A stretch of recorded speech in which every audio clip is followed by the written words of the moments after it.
Hello, everyone, and good evening. I am Gary Gonzo, the voice of the FIS, and welcome to P1's broadcasting coverage. It's round 11. It's the penultimate round, as one of my peers likes to say, of Season 7 of the Formula Indy Series. We come to you today from our final oval of the season, but not just any oval. It's going to be one of the most challenging ovals that these guys are ever going to face behind the wheel of an IndyCar. With this aero package, it's Nashville Superspeedway for the Music City 300.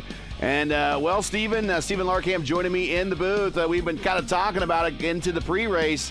This is really going to be a challenge for a lot of these drivers that don't have oval experience to get on an oval and not have really just kind of get thrown out there with not even the right aero package to kind of guide them around this place. You're absolutely right on that front. And Nashville Superspeedway, one of the most unique configurations of an oval track that you come across, not just on the IndyCar calendar, but in American oval racing in general. Unique configuration, about 1.33 miles, just shy of the traditional 1.5 mile superspeedway. But even then, they're running a superspeedway package, even though the track in a lot of ways would drive more like a track like Gateway, which is about 1.25 miles, and a bit flatter curves here that would necessitate a lot more aero being put on the cars. We don't have that tonight. So some of these guys here, of course you have some grizzled oval veterans out there, but even then, they are having a hard time with this place. It's always a challenge to get used to this place because, simply put, the game has not put the right aero package on the cars, and when you don't have the right aero package on something as aero dependent as an Indy car, it's a challenge to keep it on the road sometimes, let alone have a field of 32 drivers tackling 141 laps at this place tonight. And there you see the conditions for the racetrack. And so what the admins have tried to do to make things a little bit better here, make it a night race, which helps. Bring down the temperature, which helps, and bring down the track temperature, which helps. So 78 degrees ambient, 80 degrees on the track temperature. The humidity is at 85%. I don't think we're going to see fog again. And a light wind, well, actually a decent wind, 6 miles per hour from the east. But those are the conditions under qualifying right now. Watching right now, I think that's Matt Schlosser. He is got an EOL start, I think, for tonight. I don't think they're doing any pit road starts on an oval, but we are getting ready to clear the board here from qualifying, go to a bit of a warm-up, and we'll get into tonight's starting lineup just momentarily. Before we get into this thing, though, here are, and we'll clear off. Oh, we're back to daytime. Yes, we are. That's interesting. Yeah, it's a night day double header. Yeah, it looks like a day to night sort of configuration. We're starting at around 6:15 p.m. local time, at least in the warm up here. So we have a warm up session before the actual race. Let's see if that changes again. But if it doesn't, this is going to be interesting. It is going to be very interesting. Let's get into the points for today. As mentioned, this race and this championship is really coming down to the top three, but really it's the top two. It is Bensy and Sherlock. They're going to be slugging it out here for the next couple of races to become the Season 7 champion. Gavin Sanders needs a whole lot of bad luck to fall on Caleb, and if you watch Caleb race, you just know that bad luck doesn't hit Caleb very often.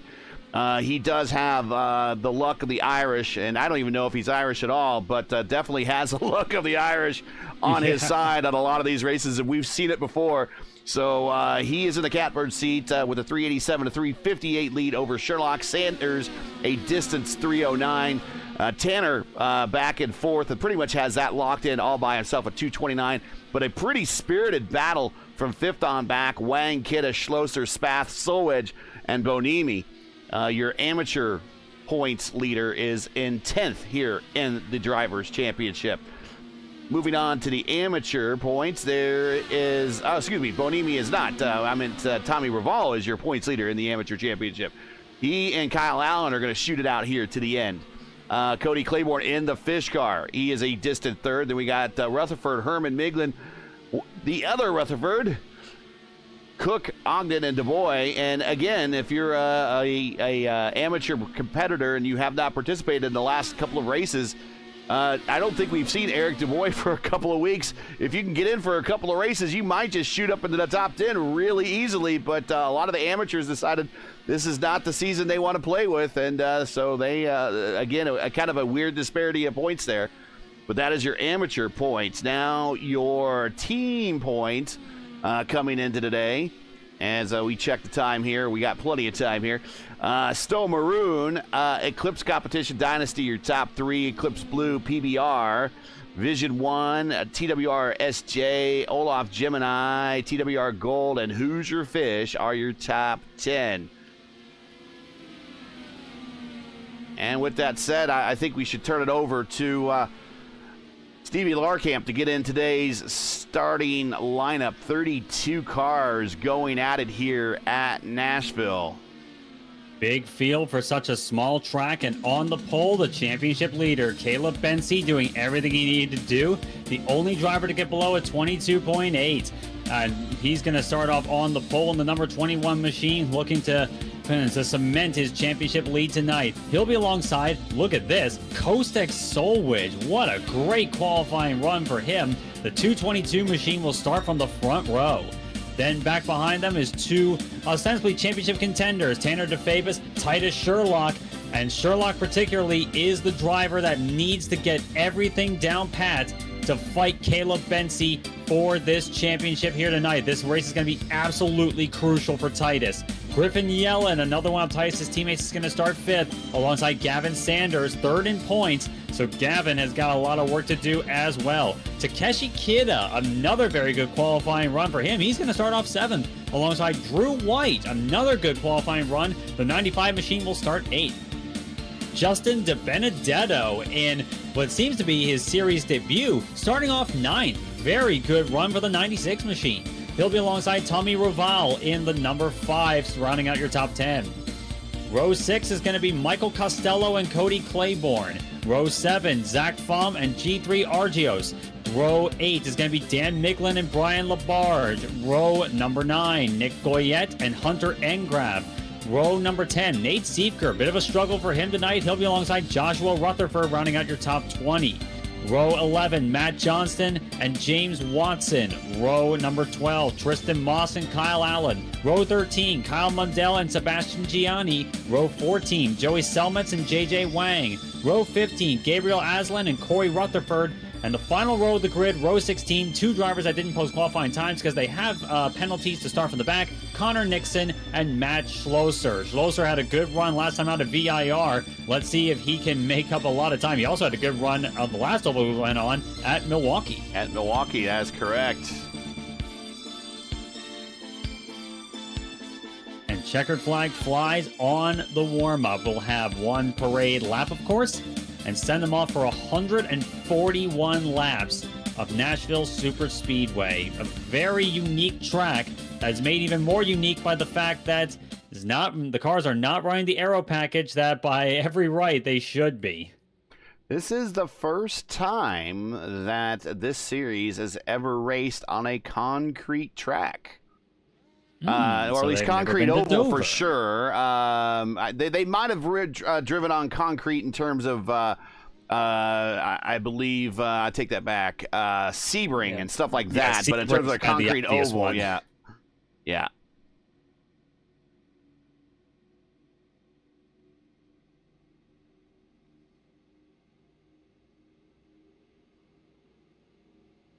And there we see the field lining up on the start, or just beyond the exit to pit road. We're waiting for everyone to load in.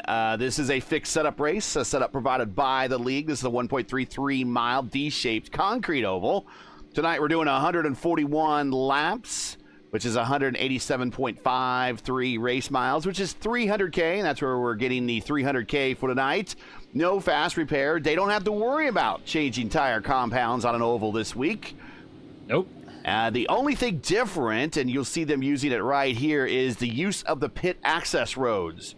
That's something that we have not... I think they did use the backstretch at Texas, to enter pit road, but they didn't have to use the apron at Milwaukee, and they will have to use the access roads that you'll see here in just a second. There you see just off to the right of your screen here, you'll start seeing access road for pit entry in turns 3 and 4. And it is a 45-mile-per-hour pit road speed limit. AKA glacial. Very slow. And the qualification lap that Caleb Binsey put in would have been fast enough to set a new track record if they've raced here for real. The current track record is 204.519, set by Elio Castroneves, set back in 2008. Getting ready to go racing. Final oval race of the season. Next to last race of the season. 141 laps. Here we go as we're going 3 wide already at the start-finish line. Already the Eclipse cars on the attack. Tanner DeFavis moves up in the second. Kostek Solwich got caught out at the start. Oh, there's a big wreck. Big crash in turn 1. Drew White up on the catch fence there. Waiting on the caution to come out, guarantee. Yes, there it is. There is our caution. Didn't even make it around turn 2, and already this track has thrown the challenge at them. And that is Gavin Sanders, winner at Texas, and 3rd place in the points. And this is a day-done situation for Gavin Sanders, effectively right here and now being eliminated from the championship. Oh, that is just absolutely brutal. And I'm looking back at that situation there. It was caught 3 wide between, looked like Sherlock and Griffin Yellen. And then unfortunately, just a victim of circumstance situation there for Drew White, gets sent up into the catch fence.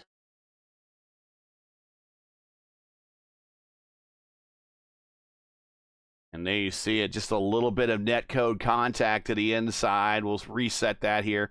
Watch from Gavin's point of view. There's going to be a car to his inside. You're going to see a little bit of netcode. He's getting pinched here. Everyone knows that the first, yeah, there it is. It's out the back there of his car. I'm not sure who was to the inside of him. I believe that was Griffin Yellen. That was the number 7 machine on the inside of Gavin Sanders and Titus Sherlock there. So that 3 wide situation, very difficult to have that come out cleanly here in Nashville. Here's what happened. I think Griffin might have clipped the apron just a little bit. Let's see. I'm having... he got forced down there a little bit earlier, almost down there. Let's see, turns in. Oh, I think a little bit, yeah. Like he got way close to the apron and and didn't want to actually hit it, but overcorrected, it seems.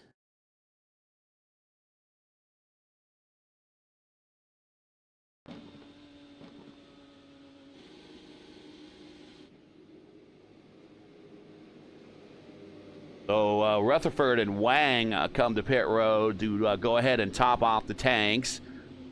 Sanders is more than likely done. Drew White is more than likely done. Drew just kind of showing up for the ovals and put in a good qualifying performance. He's a bit of an oval specialist. And unfortunately, lap 1, turn 1, his day is done. Yeah, that was just very unfortunate timing there for Drew White. I don't think he did anything wrong in that instance. Just a very unfortunate victim of circumstance on that. Lights out on the pace car now. We're going to go back to green starting lap number 5. So already a chaotic start at Nashville.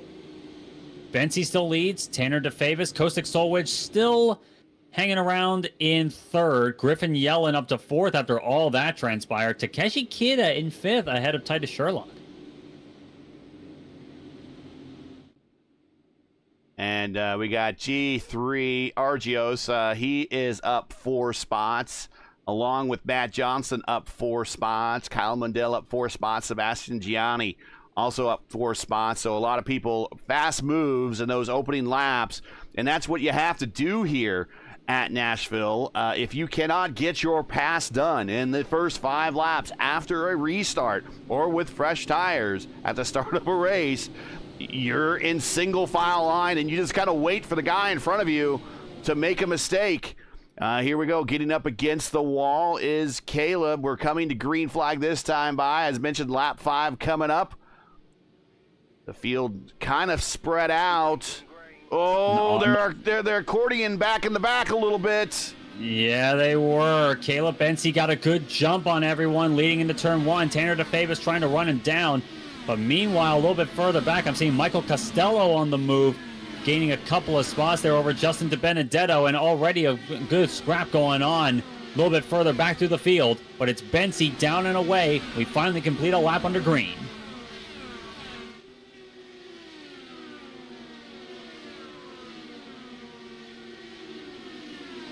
And Costello, a very good start for the 19 machine, one of the USF 2000 stars, alongside Titus Sherlock and Tanner DeFavis. From 11th to 7th, very good start for the 19 machine.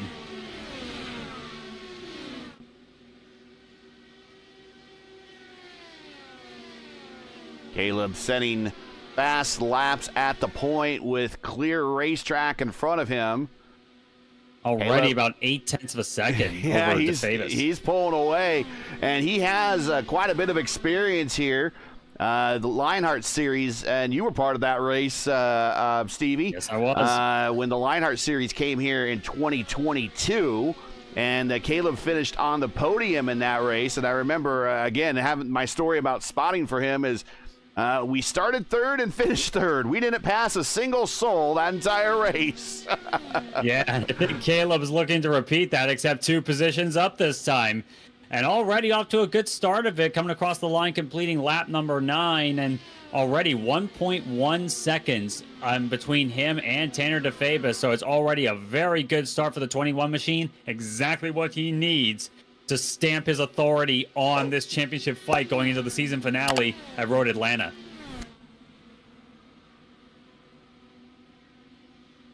A little bit further back into the top 5 and 6, Kidda and Sherlock. I'm seeing a scrap back here for 10th position. I'm seeing Hunter Engrav and Justin DiBenedetto getting into a tussle here. Engrav already up 8 spots and has gotten around DiBenedetto. Very good start once again. I remember Hunter was doing really good at Milwaukee until a DC got him. Yeah, and like that kind of has been what I've seen of Hunter the most of the season. Phenomenal performance, only to be caught out by just horrendous luck. And like, call it commentator's curse, call it just bad timing and all that, but Hunter Engrav, like, already off to a very good start. I'm hoping for his sake he can keep that up for the rest of this race, because I don't want the commentator's curse to hit anyone really, but he's just had a lot of rough luck in that regard. Here's Miglin and Tommy Reval. Miglin underneath Reval.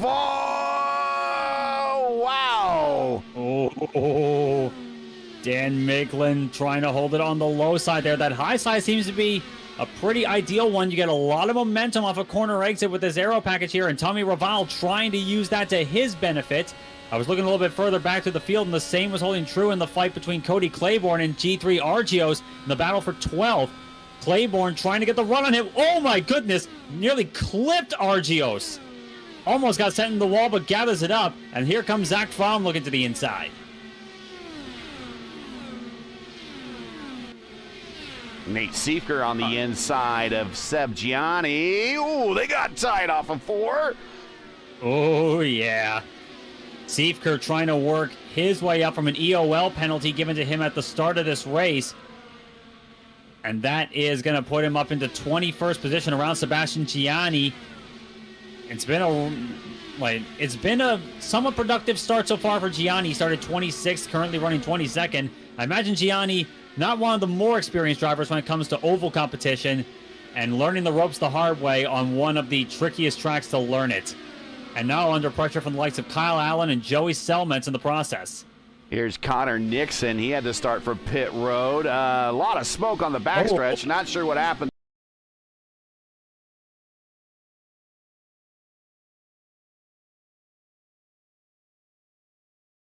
Out yet, trying to see if anyone falls down through the field. Yeah, indeed it was. My feed just momentarily dropped for a second. Not sure what happened. We got severe weather in the area, so I don't know if Yeah, I think I saw a little bit of did you around see me what as happened well. with the spin on the off of 2? Was there somebody that spun? Caution is out. G3 Argyros. Argyros in trouble again.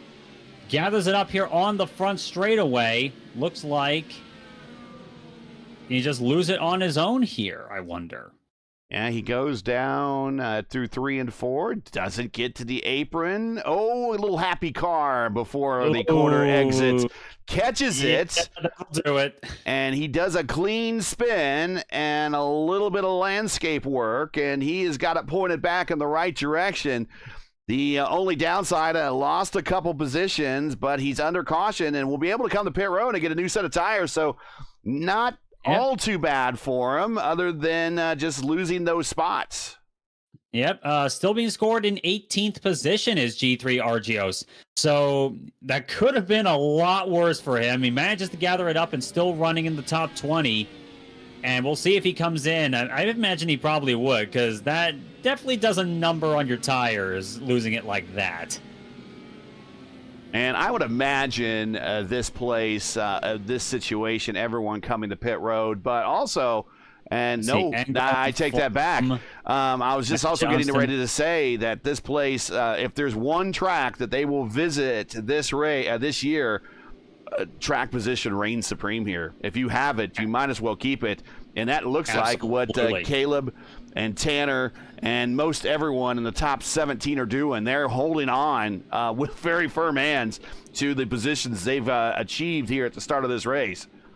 And Argyros is actually one of them. He's actually stayed out on this cycle here, and probably working on the same logic there, that track position is more important than tire wear in this circumstance. And from the races I've done here as well, I can definitely understand that thought process, because this place, it can take a toll on your tires, but it's hard to really make up track position if you lose it, unless there's a big disparity between your fresh tires and the cars around you all being on old tires.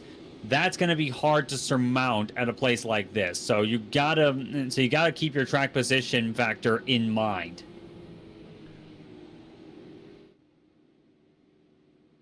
If you enjoy the coverage of the Formula Indy Series on P1 and respect the stream, please do us a solid. Make sure you support us by subscribing. And while you're at it, don't forget to smash like and click the bell so don't miss out on future P1 iRacing broadcasts, including tomorrow. The AMA returns at Darlington with their Grand National Series. That's tomorrow at 8:20 p.m. Eastern Time.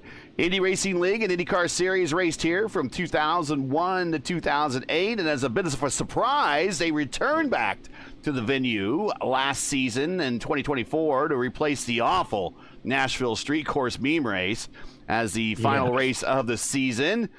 That race was won by Colton Herta last year, but the career wins leaders at Nashville are Buddy Lazier, Alex Barron, the late Gilles de Ferran, Tony Kanaan, Dario Franchitti, and Colton Herta, each with 1. Scott Dixon is by far and away the king of Nashville with 3 wins, all consecutive from 2006 to 2008. As mentioned, Herta is the defending winner, and we will watch him see if he can back that up later this season on the NTT IndyCar schedule. Another interesting stat. All winners, including Colton from last year, started in the top 10. So starting position and track position is everything in the real world, same as it is in the sim world. Green flag in the air at lap 21, and Caleb Benzie wasting no time, but we're side by side right behind him with 2 of the Eclipse cars and Takeshi Kida. Titus Sherlock on the top side of Takeshi Kida there, trying to make up track position in any way he can, and this is a golden opportunity to do it. Takeshi holding tough on the low side there, as behind him is Michael Costello, who's off to a good start thus far, trying to help his teammate here. And I'm looking at Sherlock getting the run down the front straightaway here, and up on the high side, which seems to be the preferred one for making passes, and that shows it. Look at that momentum he's got here. Well, but if Takeshi, he should have Yellen. He should. I think Sherlock should tell Yellen to get on the bottom and feed the dirty air to Kida, and that might help Sherlock get by Kida on the high side. But right now, it seems like Griffin is feeding Look, both of them dirty air, kind of in the middle of the racetrack there. Yeah, kind of weird dynamic there, I would think. I'm hoping they're sorting things out with Griffin there. It's hard to really pick different lines at this place generally, but that's one you could definitely do, at least for a lap or two, to throw Takeshi Kida for a loop there and let Sherlock go by, especially since Sherlock is your guy on your team for this championship fight. And Kida holding on to the position now. He's Zach Flaum coming off a pit road. He had to make a early stop. Not sure what happened with him, but he is back underway just behind the leaders. Zach finished on the podium at Texas.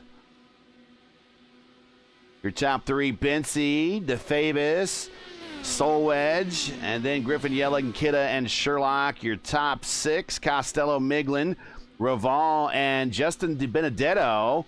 There he is in a battle with Tristan Moss on the high side and Josh Rutherford. We got a Lone Star JR on this racetrack. He is currently in 12th. I'm looking at Miglin and Costello getting a little bit argy-bargy there, look like, but Miglin gets by Michael Costello, but Costello's not taking that one line down, dives it down the low side, and gets back around him. Nope, but crossover by Miglin. Look at crossover move. Trying to get at it. This is for 7th place. So Dan Miglin, one of the amateurs, going up against the hotshot USF 2000 star Michael Costello. And Miglin did what he was supposed to there. Pass and then fed up the racetrack and gave the dirty air to Costello. Costello going to send it down low. Pulls alongside. Oh, he sent it. But he had to check up as Miglin got a little tight on quarter exit there. Didn't give him a lot of room. You always got to give Costello points for bravery on that one. That was a bold play. Didn't quite work out there. And Dan Miglin has gone by, but Michael Costello is really taking the fight to them. A great draw blinks out. By Dan Miglin. A little bit of blinking there. And now he's following through the order, and now he's back. Yeah, and I'm seeing bit of connection quality issues right now for Michael Costello, looking at the entries list and the internet connection quality there. So it's a bit spotty right now for Michael Costello. That's got to be very concerning at the moment. Hopefully it stabilizes.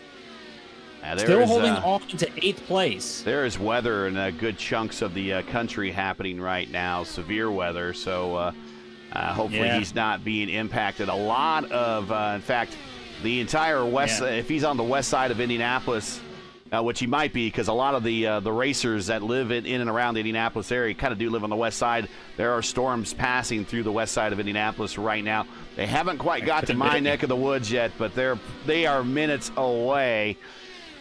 Yeah, and I was seeing some lightning around where I live around Philadelphia, and from what I've seen, Costello is actually from Wilkes-Barre, Pennsylvania, so about an hour's drive to the north from me. There you go. So, yeah, so either way you slice it, it looks like his connection is stabilized now, so Costello should be good for the time being, but definitely a concern, it would seem, for Michael Costello. Hopefully that does not surface yet again. But now he's got a stable connection again, and he's trying to run Dan Miglin back down. And they have a lap car. No, that's Titus Sherlock, in fact. Sherlock losing ground to Takeshi Kida, about a second behind. So Sherlock off to a rough start on this stint, working lap number 33, and now under pressure from one of our stars in the amateur division, Dan Miglin, off to a fantastic start tonight. Miglin, your lead amateur right now. Tommy Raval back in 9th. He is P2 in the amateur ranks. Going through the field a little bit more. Josh Rutherford in 11th. Justin DiBenedetto, in 12th. Nate Siefker up 6 spots to 13th. And we're going back to that battle. Here they are.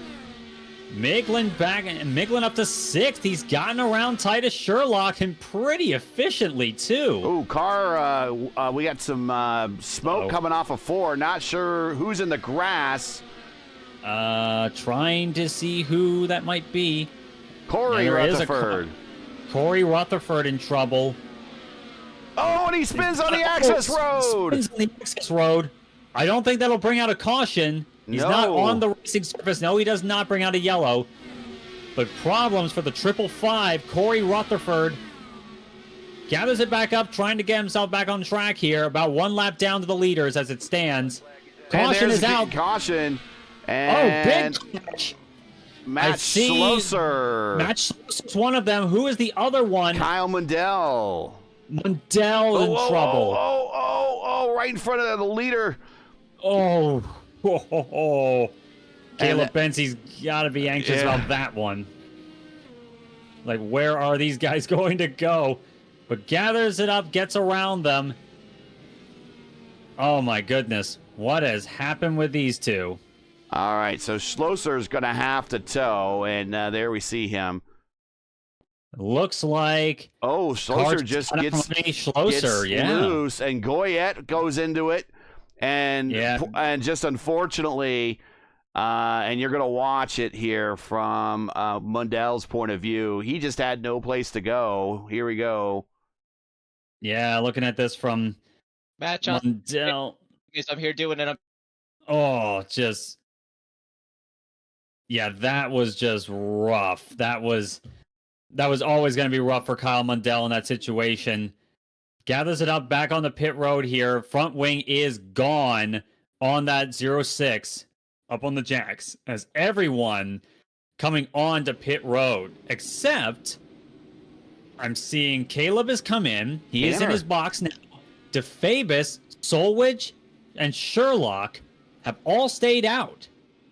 Yeah, they have. They are 37 laps into their stint, and they are going to gamble on very used tires and light tanks right now. And joining them kind of on this gamble, this is DeFabis, this is Solwich, this is Sherlock. And then we have a second group, and this second group is led by Joey Selmans. And there he is. He is actually the fifth car in line, but he's currently fourth in the running order.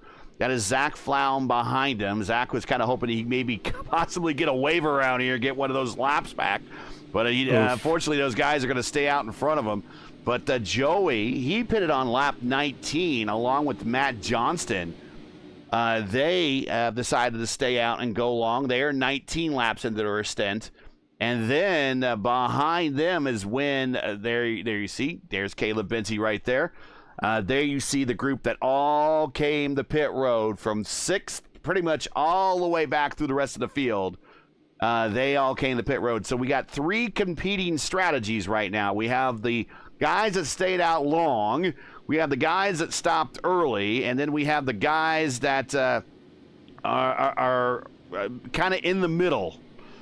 Yeah, this is really devolved into an interesting game of strategies so far. But now I've put Caleb Bensey, who has led pretty much from the drop of the green until now, down to sixth place coming out of pit road. So I'm really intrigued to see what strategy can play out in this circumstance, because everyone's got their benefits and everyone's got their disadvantages using the strategies they picked. It's going to be interesting. And we're getting ready to go racing already after this caution. It is going to be bringing us to green. Tanner DeFavis, Caustic Solwich, and Titus Sherlock.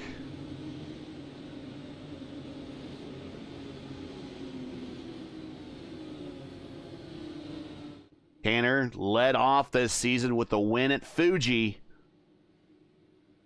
Looking to get some momentum back. Currently fourth in points, all by him lonesome. And he takes off.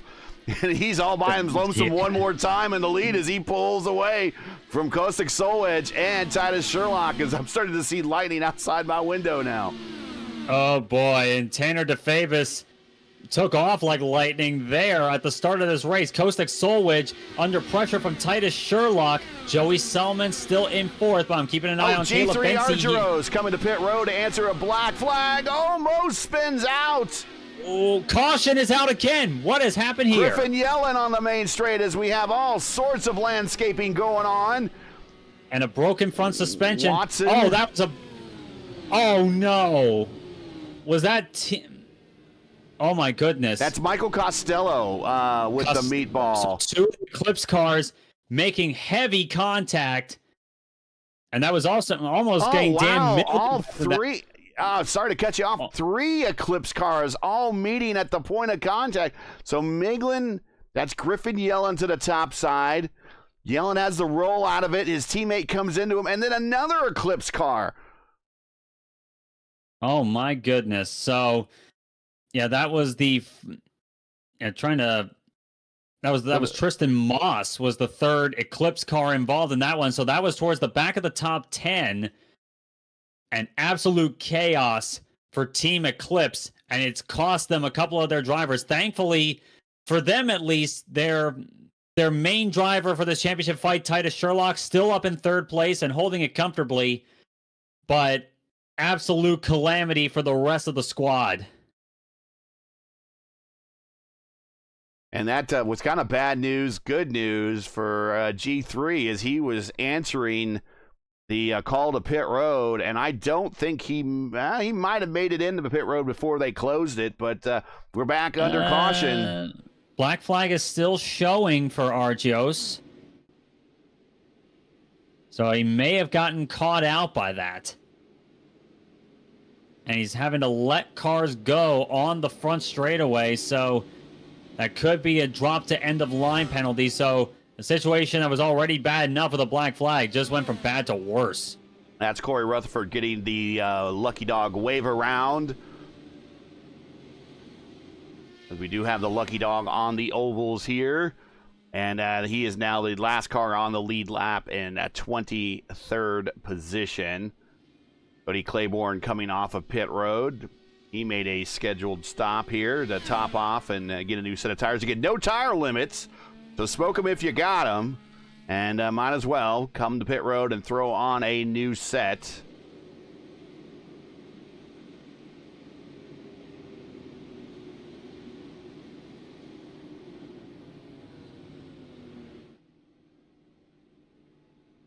So it looks like everyone else Kostic still sticking with the Edge. strategies that they came in with.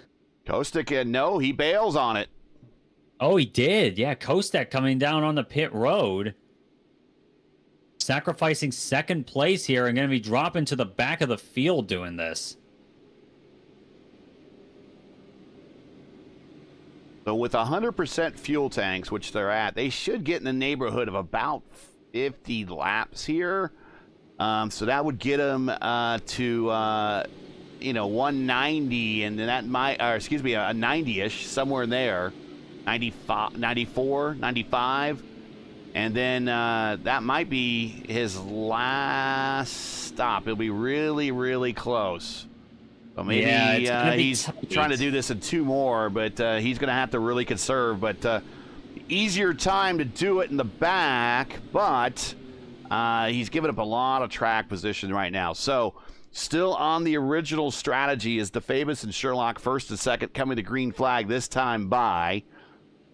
They are currently 43 laps into their current stint with a couple of cautions under their belt. So they're going to go exceed that about 50-ish lap window that we've been talking about. And then Bensi in 3rd. Solmetz in 4th. Interesting restart strat here from Tanner DeFabus. Gets his foot down, though. A good jump over his teammate, Titus Sherlock. Green flag flying. But Sherlock coming under pressure from his championship nemesis, Caleb Bensi, who is right there. They got a lap car between them. I believe that's Argios. No, that's Zach. Zach Flaum, my bad. Zach Flaum, yeah, and I would imagine, Zach. Wow. I would imagine was bold. That was close. I would imagine Zach. I think they're all in comms together. That they kind of are associates of the Stowe squad. So I would imagine that they're trying to orchestrate this pass. If not, yeah, they're still holding station at the moment there as the 2 Eclipse cars start to work out their lead. DeFabus taking over the point. Titus Sherlock sitting in 2nd. He needs pretty much every point he could possibly get over Caleb Bensi to get himself into the championship fight going into Road Atlanta once again. And Bensi clears Ooh, Thunder. Zach Fromm. Hello. Yeah, Thunder in my neck of the woods now. Now, if you're Caleb, and we kind of go to an oval strategy now, and you see Tanner and Sherlock in front of you, and you know that they have not stopped, how hard do you run them down? That is a good question, especially this early on in the stint. Like, you want to make up position as much as you possibly can here, but you still got a long ways to go on fuel, and that's kind of the thing you always have to worry about with an oval. You always worry when a caution will come out, when the pace car is going to come out.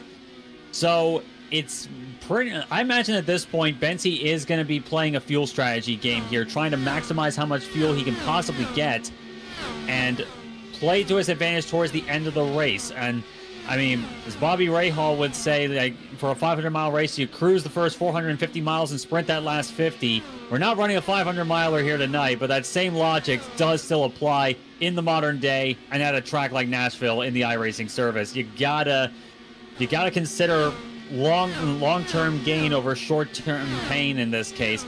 And for Bensi, it's not the biggest pain at the moment. I think he's got a luxury Nice of being pass. able to work different strategies. Dan Miglin around Matt Johnson for 5th. Just sends it in there. He seems to have a lot of confidence around this place on a racetrack that's a very tough place to get a handle on. Yeah, Miglin has been putting in a fantastic show tonight, up 10 positions so far from 15th to 5th, and that has been on pace as well. He's been putting up fights with the Eclipse drivers tonight. What a great showing by Dan Miglin, really showing what he can do on an oval, especially one of the strangest ovals with one of the strangest aero configurations for said ovals that we have to offer. And I'm back behind him, Matt Johnson and Takeshi Kida. Kida already once again on the move, getting up around Matt Johnston. Johnston seeming to have a little bit of a struggle so far. Qualified 21st. Currently running in 7th, so a good run regardless. But not quite having the same luck of pace tonight against Takeshi Kida and Dan Miglin. Hunter Ingrave now up to 12th, getting around our amateur points leader, Tommy Reval. Next up in line for him is James Watson, and Watson's already in a fight with Joshua Rutherford for a top 10 position. Rutherford in the wall! And that's going to cost him a position, yep. Yes, it will. Rutherford lost a ton of momentum there. And that's kind of what and he might be damaged, but we'll see. That's kind of what you wait for now at this point in the race, when the tires kind of go off. The effectiveness, the really fast laps of those tires go off in the first 5 laps or so of a run. Then you kind of wait for mistakes to be made, and that's how you pick up a position. And James Watson got a freebie there, moved James up in the 10th. From 22nd to 10th, I'll note. Another very good run by the 39 machine tonight. And Hunter Engrav seeing that moment there where Rutherford actually did hit the wall coming off of turn number 4. Rutherford last time around about 4/10 off of Engrav's pace, and looking to be about the same this time around. So Rutherford may be nursing a wounded car here a little bit. So Engrav may have an easier go of it, but as we've seen before, passing at Milwaukee is not really an easy go of it, even if you have a damaged car you're facing. Yeah, and last time he did a 24.4, and everyone else is doing 24.1s around Rutherford, so he might have a damaged floor. Or a damaged side pod or a damaged suspension. It looked like he slapped the outside wall. Looking at this around Tristan Moss on the high side. Great run again. Nate Siefker struggled in qualifying again, but again coming out with a fast race car. And I'm seeing also the battle on between Joey Selmans and Dan Miglin back on for 4th place.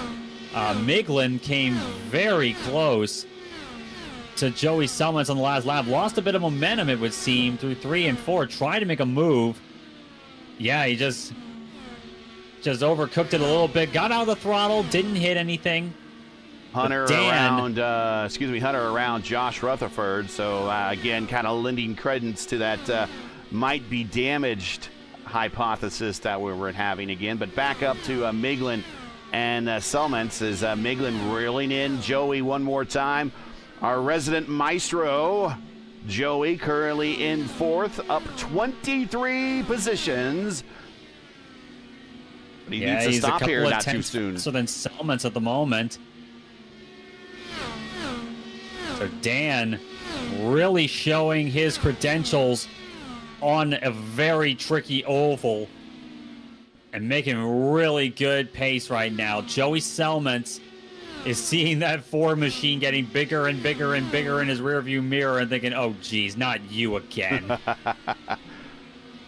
Both Tanner and Titus, teammates, 60 laps into their opening run.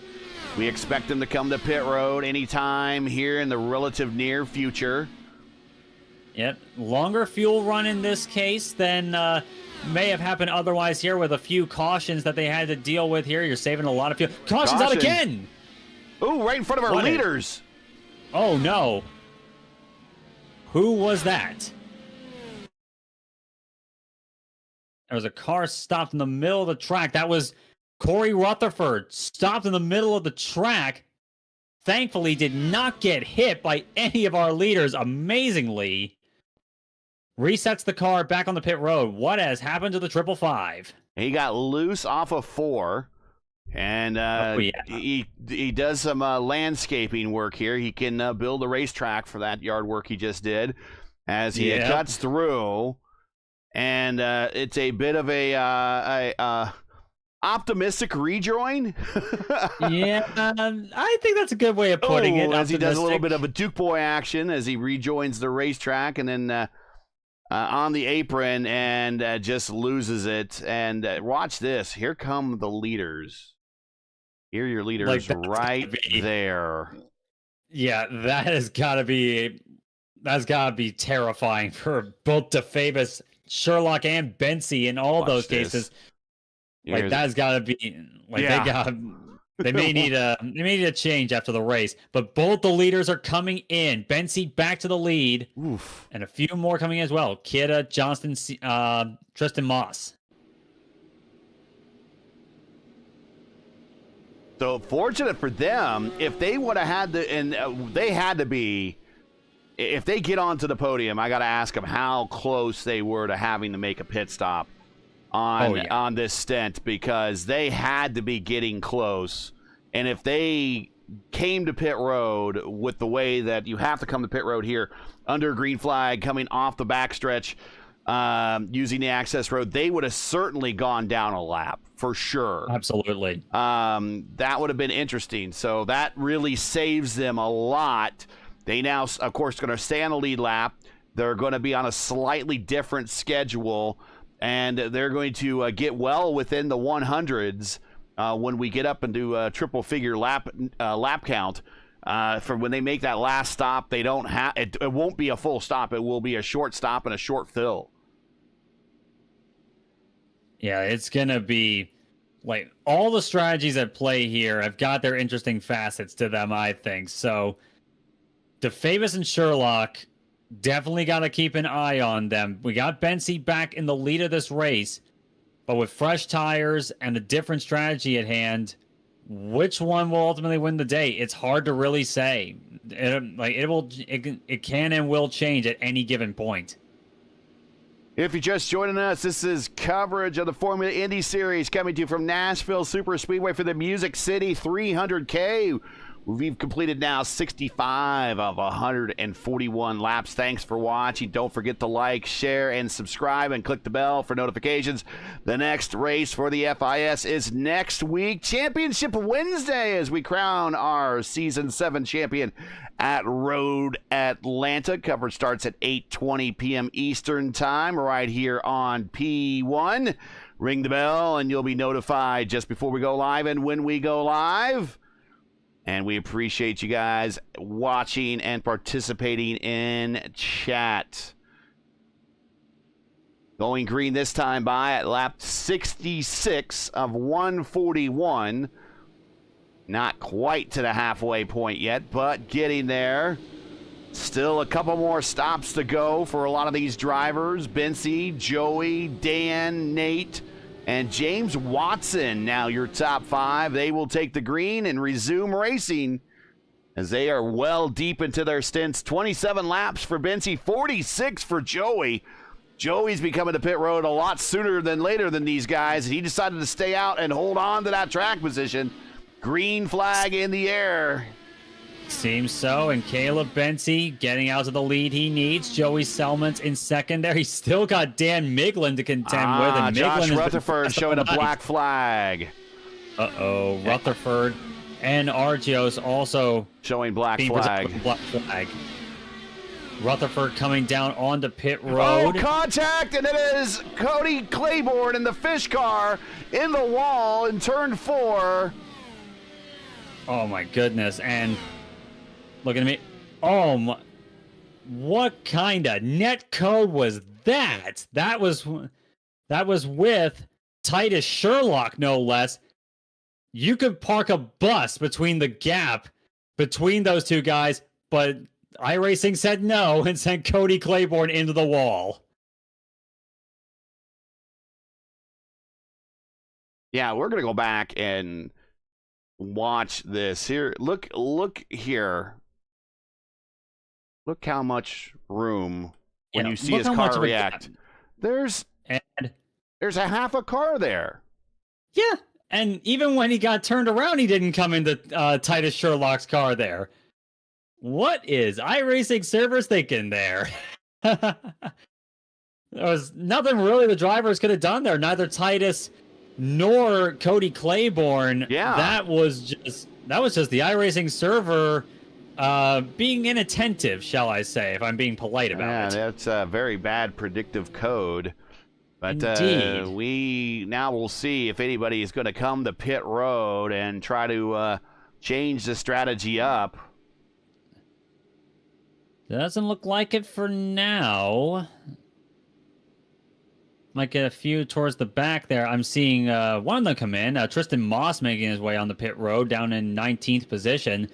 But none of the drivers at the front thus far have done so. I think Zach Flaum, I think, will get the wave around. There he goes, and he's pulling out to take the wave around on the high side. And someone that was down 2 laps not too long ago, the lucky dog has brought Zach back to the lead lap. So the guy that finished on the podium at our first oval race of the year at Texas, now back in the running for it here at Nashville. One of our admins here of the series.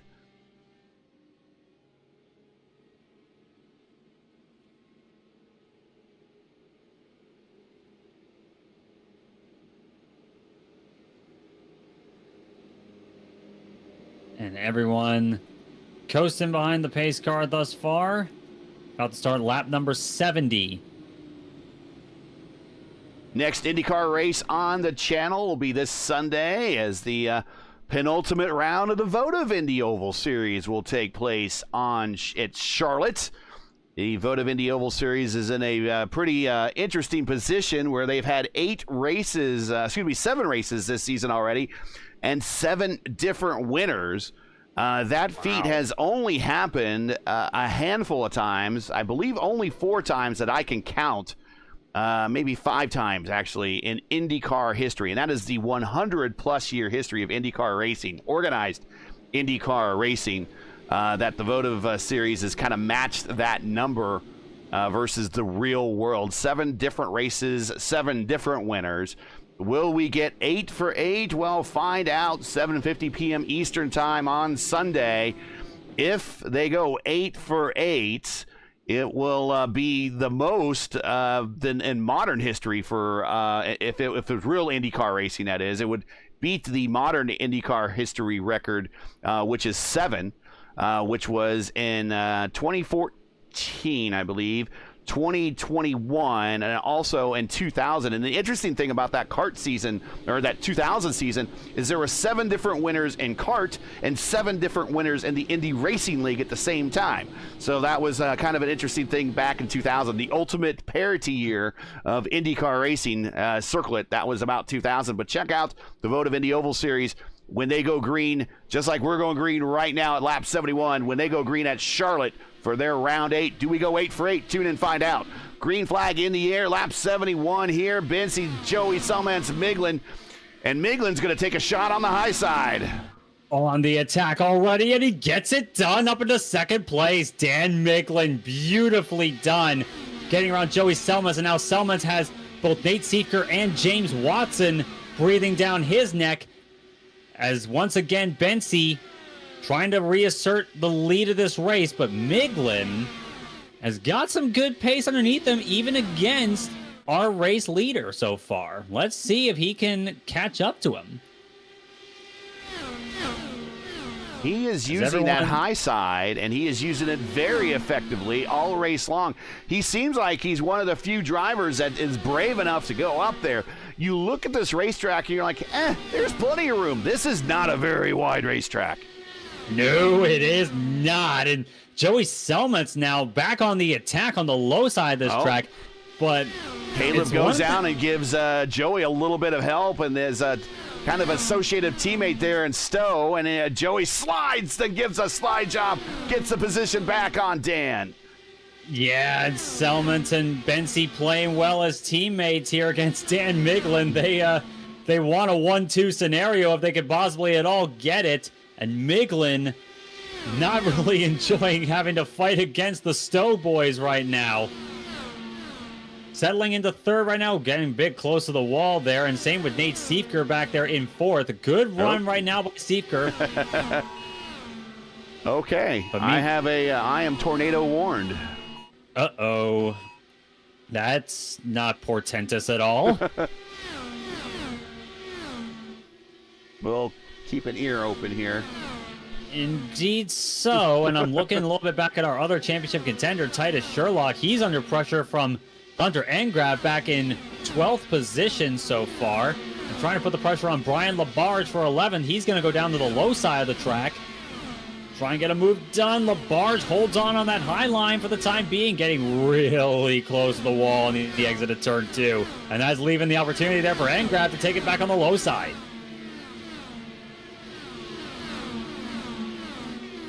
I think I saw a little bit behind him, Tanner DeFavis. Oh, Kyle Allen got the wall there off of turn number 4 behind DeFavis. DeFavis really struggling in the dirty air there. He's around Connor Nixon, Takeshi Kida, Hunter Engrav. A little bit of a struggle there in the dirty air so far, and that has been a recurring theme, not just tonight here at Nashville, but with Nashville, with this aero package with the Indy cars in general. It would be difficult to make passes even in the best of circumstances at times, but I don't think the aero package is really helping these guys all that much. It is giving no favors out there, but you can definitely see who the wheelmen are. Yeah, all the ones that are making good pace, fighting the car every which way. They are really taking it by storm right now. And I see Brian Labarge. Ooh, Ingrave into the wall, and I think that was a hard hit, and that's going to cost him some momentum. Here comes Connor Nixon, who had to start from the tail end of the field, and he'll get the position. So Nixon up one spot, and I'm seeing Tanner DeFavis has gotten around Takeshi Kida, and now putting the pressure on a potentially wounded Hunter Engrav. Ooh, bit slow there. Almost had Titus run into the back of that number 77. Caution is out. What has happened this time? I don't know. I don't see. Was it? It was Tristan Moss. Tristan Moss and Zach Fromm in turn 3. Oh, that was definitely a hit. Seems and twitchy Moss off a 2. The worst of it. Yeah, Moss seems twitchy off a 2 and not getting a lot of good traction.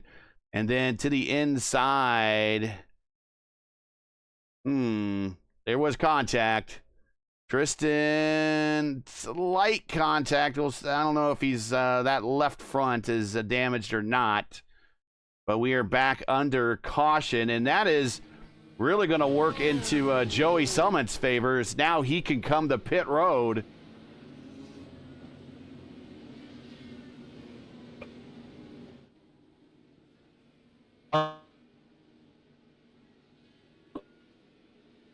Are you still there?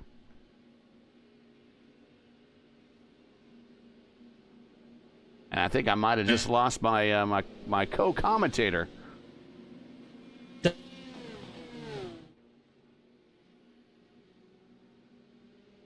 Okay, we are having weather issues.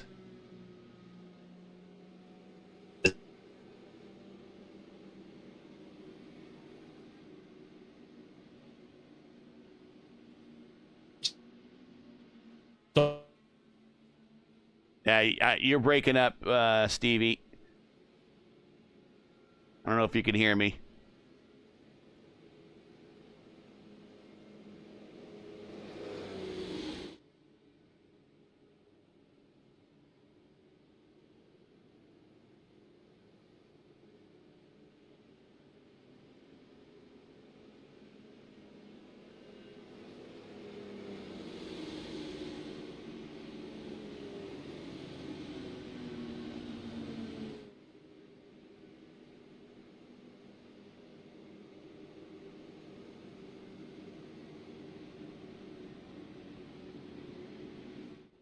Okay, let's do a reset and see if Stevie can get on back in here.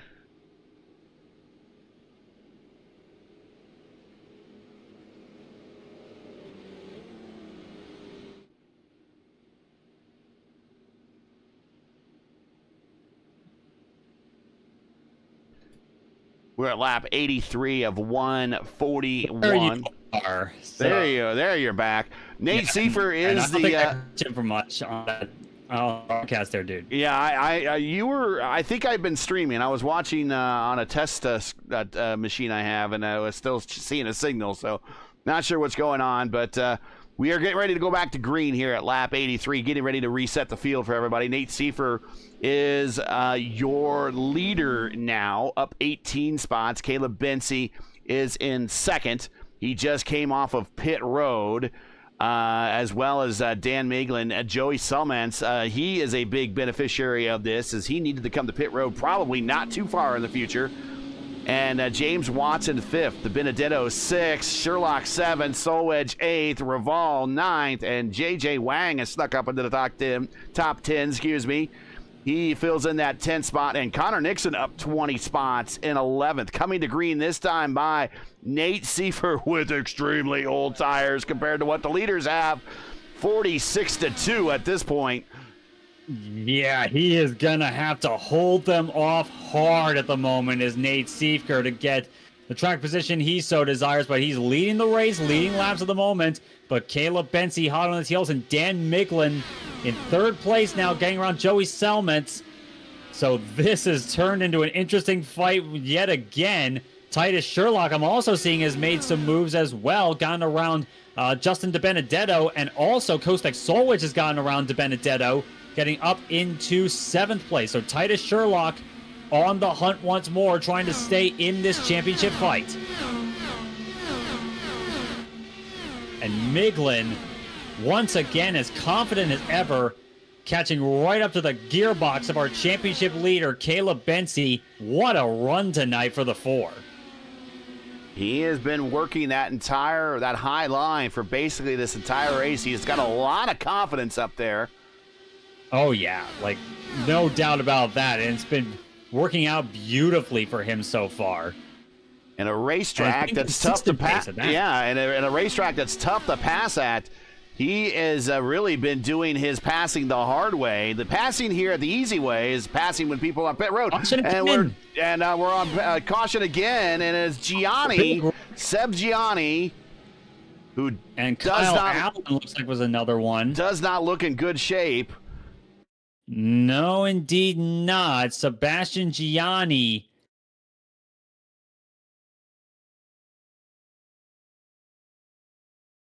Oh, yeah, and then again, bad net code, and Kidda's involved in this one. Takeshi Kidda, one of the fast drivers tonight. Oh, and Sebastian Seb is in that. Gabriel, excuse me, is in that one.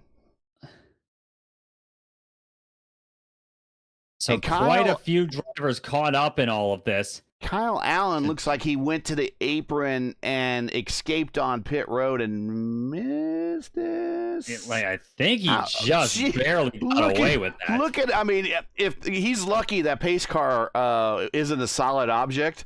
Watch this, folks. Exactly. Let me go back a little bit more. Let's just reset this up. Let's see this. Yeah. Remember, we're about 5 inches above his head, if not more, with this camera angle. So he's lower down the cockpit, can't really see everything, and he's immediately behind a car, which is blocking what is going to happen right in front of him. So maybe he sees this, maybe he doesn't. Now he starts to see this. Now he goes to the apron. Watch this. And he's going to thread that needle, and then there's a pace car. There it is. Oh, my goodness. Yeah, it's very thankful that on iRacing, the pace car is not a solid object. And Kyle is sideways on pit road, and I'm not sure what happened. Yeah, Kyle Allen. He's actually been sitting there for a little bit now, and now finally resets the car back onto pit road. Oh, wheel DC. Oh, wheel failure. That will definitely do it. And Kyle Allen, the 999, is out of this race. Watch this. And how do you just go from what happened to this? And this is just awful bad luck. It was going to find you one way or another. Watch there when you see the arms cross up like that. That is a wheel DC. Oh yes, my gosh! It is. Oh, that's just like legitimate insult to injury on that one. You get away with a fantastic save, and then that happens. I'm sorry, Kyle.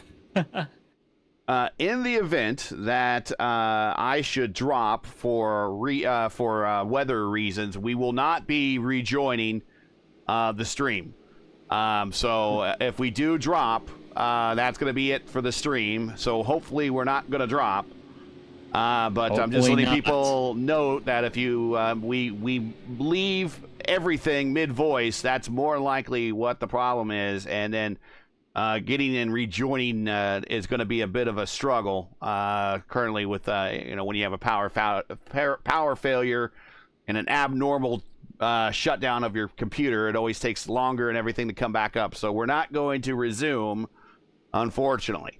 But right now, Kidda Gianni and Gabriel Aslan on pit road. They have meatballs, and they are getting extended pit stop work done. Nate Seifer at 52-lap-old tires is trying to nurse a little bit more out of this car on this restart. Is your leader. Caleb Bency second. Dan Miglin, who's had a whale of a race, is currently in third, up 12 spots. Joey Summons fourth. James Watson fifth. Titus Sherlock sixth. Solwedge, De Benedetto, Connor Nixon, and J.J. Wang ran out the top 10, and we are 2 wide behind Miglin. And there goes James Watson with a big jump. Woo!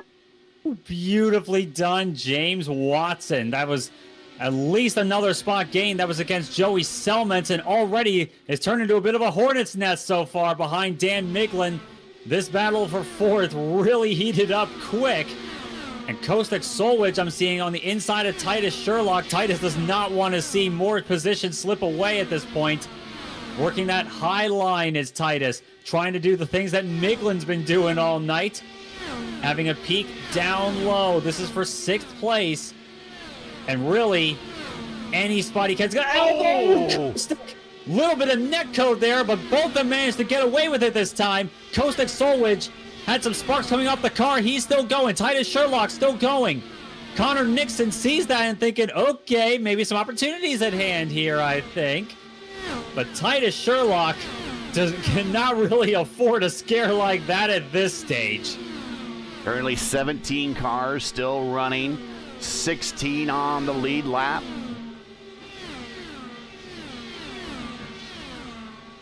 But Kostek Solwich started on the outside of the front row of this race and now running sixth after a bit of an up and down night so far for the 222. But a good one regardless. And holding off one of our championship contenders in the process, Titus Sherlock, who's under pressure now from Connor Nixon.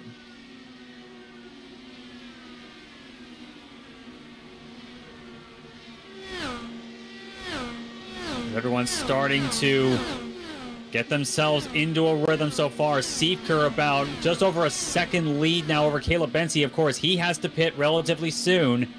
Working lap 96 of 141 tonight. About 1.4 seconds Seifker has, but it's not going to mean too terribly much as it stands at the moment. But as we've seen tonight, a lot of strategies are subject to change, so I'm not calling anyone as a sure contender for a win at this stage.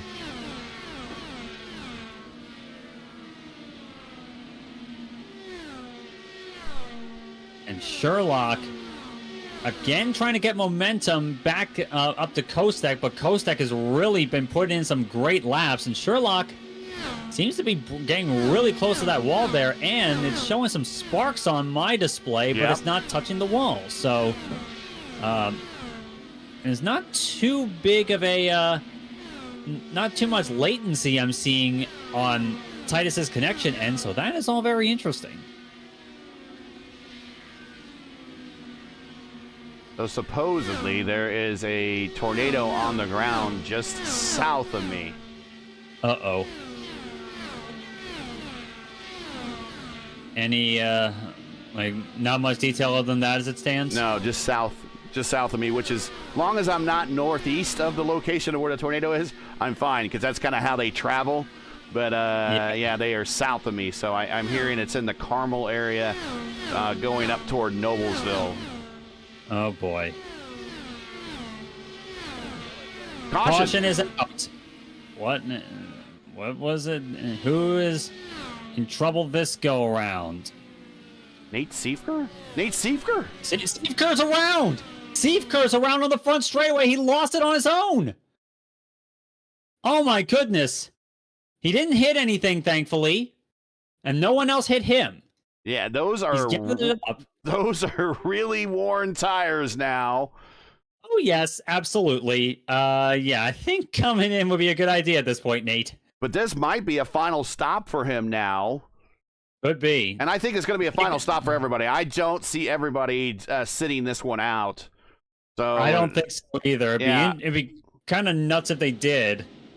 They were like right on the cusp of the amount of fuel they could get out of a car on the last stop. Is Caleb staying out there? Staying out. Okay. Hello. Okay, so they seem to be pretty confident on their fuel number, I would imagine. So I would imagine Nate. Nate coming in. Yeah, Josh Rutherford. I would imagine Nate wants new tires now. I would imagine so, especially after that. And that really shows how much wear these concrete tracks can have on those tires. It's rough. And it's horrible lighting on pit road with this latest update. But Nate getting tires and Josh Rutherford getting tires. So this is 15th and 16th. These are the last two cars on the lead lap. If these cars in front of them have to stop again, these guys don't. This is their final stop. They're done. Caleb is 19 laps into his stint. I don't see that. I'm not quite sure he can get another 40 laps out of his car. That's a good question, honestly. Of course, being under yellow, you do save quite a bit of fuel. You're running in map 8, so you're not really going to be like burning a lot of fuel here.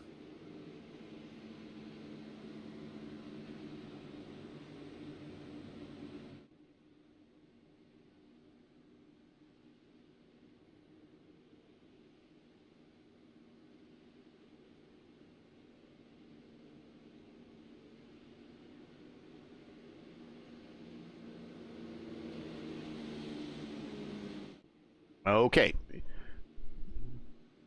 Let's do a reset of the field here real quick. But before we do, once again, if you're just joining us, you're watching coverage of round 10 of 12. Actually, this is round 11 of 12 of the Formula Indy Series, coming to you from Nashville Superspeedway for the Music City 300K, where Caleb Benzie, our points leader, currently leads, looking to maybe pad his championship lead going into the final race of the season next week at Road Atlanta. Make sure to smash that like button, subscribe to the channel so you'll miss out on the next race. And the next race for us is next week. It is Championship Wednesday as we will crown our Season 7 champion at Road Atlanta. Coverage starts at 8:20 p.m. Eastern Time right here on P1. Also in December, P1 Broadcasting becomes a primetime home for Happy Hour at the Brickyard, your nightly destination for all the action leading up to the prestigious PRI Hoosier 500. The last kiss of the bricks for 2025 begins here. The countdown is on, so everybody pucker up and don't miss a second of the action. Like, share, and subscribe to stay locked in, and we will see you in December for the PRI Hoosier 500 right here on P1. Green flag in the air, lap 103. Caleb Bency, your leader. Miglin still in second. James Watson third. Joey Selman's under pressure from Kostek Solwich for fourth. Makes a run on the outside, and Kostek clears him handily. Going into turn 3, Titus Sherlock now trying to catch up to Joey and gather whatever spots he can. These are absolutely crucial for him in his championship quest. It's going to be all or nothing at this point. Now here's a drive of the night so far. Zach Flaum up into the top 10 after being a couple laps down at one point in this race. Yeah, that has been pretty good for him so far, as James Watson and Dan Miglin fighting it out for second now. Watson is on the attack on the low side. Watson is the Watson and Team Watson Racing setups. If you've ever bought any of their setups, he is the Watson behind that name. And he is now in second spot, a little bit further back. Titus Sherlock, Connor Nixon. Ooh, Miglin, I think, clapped the wall there off of turn number 4. Hopefully didn't damage the car there, and hopefully iRacing's just overreacting on that one. Miglin still holding with Watson as it stands and trying to make a run. Not quite enough to catch up to him there. And not quite there yet. So Watson, a very good run so far up into second place. Now, if you're just joining us, the other key news of the night is the championship race. It is really coming down now between two drivers. Caleb Bency, your leader. Titus Sherlock back in 6th. Gavin Sanders, who was in 3rd place in the points championship, more than likely eliminated after an early turn 1, lap 1 incident.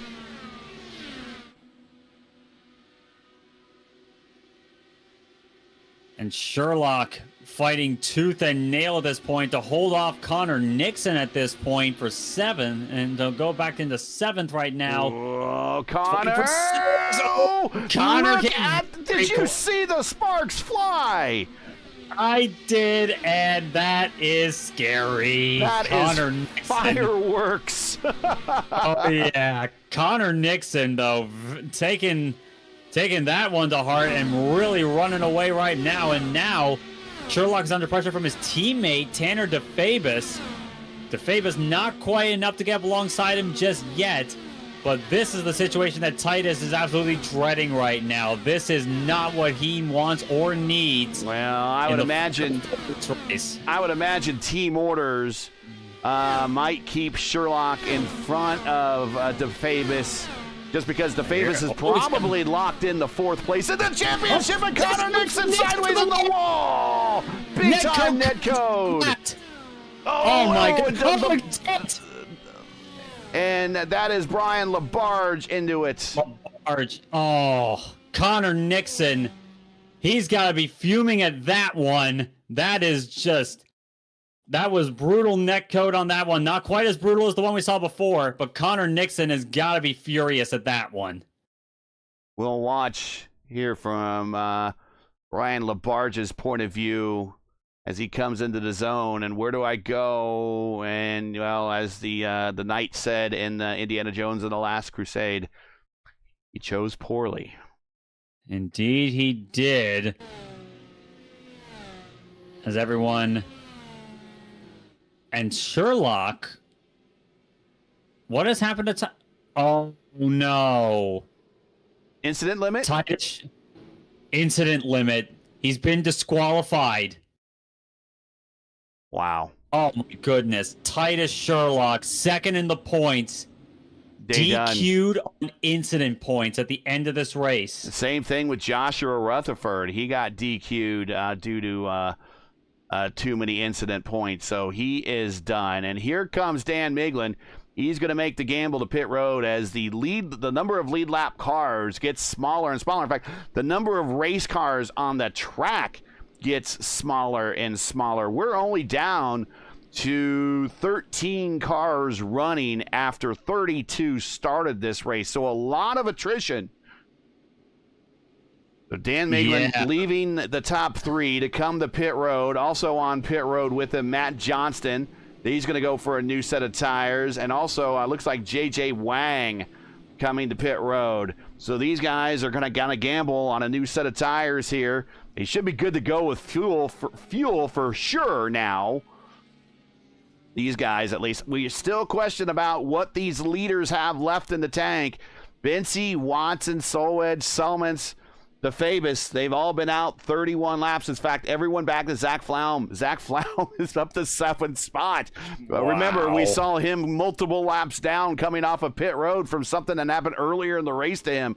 He is the last car on the lead lap, but they're all in the same strategy at 31 laps into the stint. Tommy Raval also on that strategy, the leader in the amateur points division.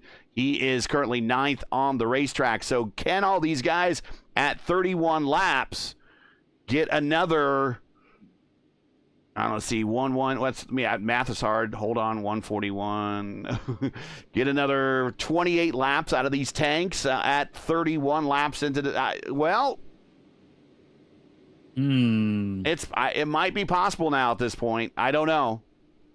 It seems possible, as with the way things have been going in the final stints here. They've been able to save enough fuel, perhaps, that they can make it.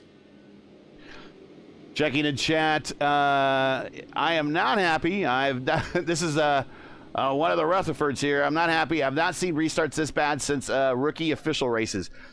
And I'll be honest with you, I think a lot of that has to do that this is predominantly a road racing league, and we're predominantly on road tracks that we don't do a lot of restarts. And I would imagine that restarts are a little foreign to some of these drivers, and I can see the frustration in that. Yeah, I totally understand it too. Like, this is, it's definitely tricky for a lot of these drivers that may not be used to oval racing competition.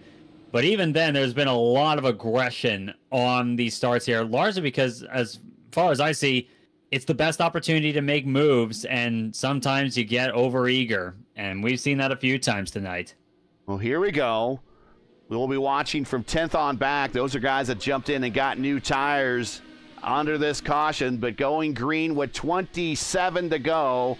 Final oval race of the season. Caleb Bency, your leader. James Watson, second. Kostik Solwedge in third.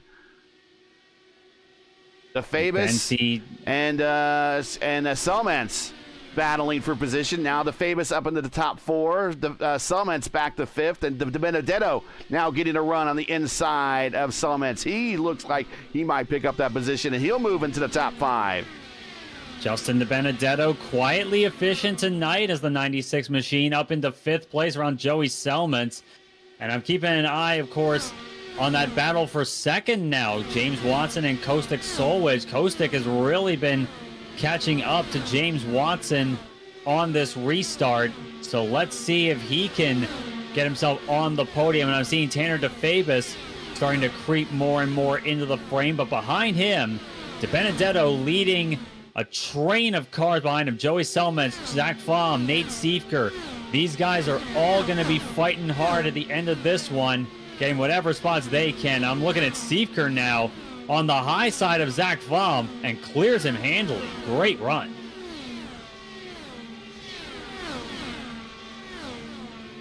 And maybe he watched a little bit of Miglin on the high side and says, I can pick up something here.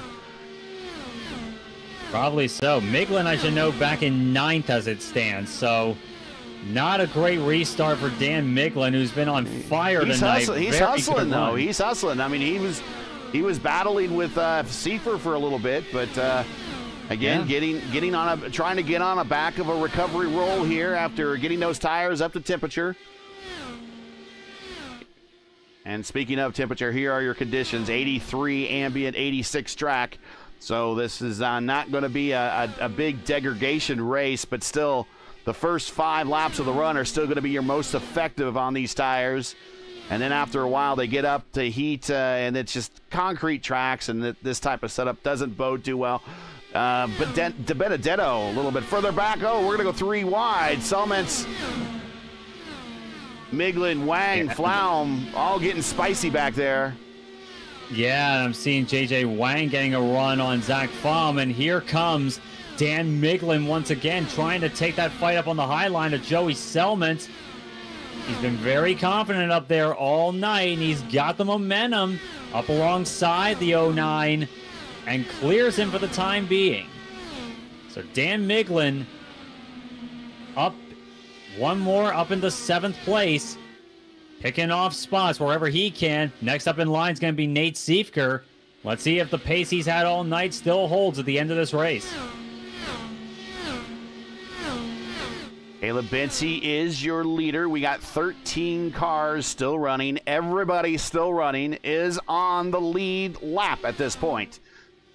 13 out of 32 that started this race. Yeah, attrition has been a big factor tonight, and Nashville is no stranger to mistakes made by drivers, but oh, look at Miglin. Cutback move here on Nate Siefker. This is for 6th.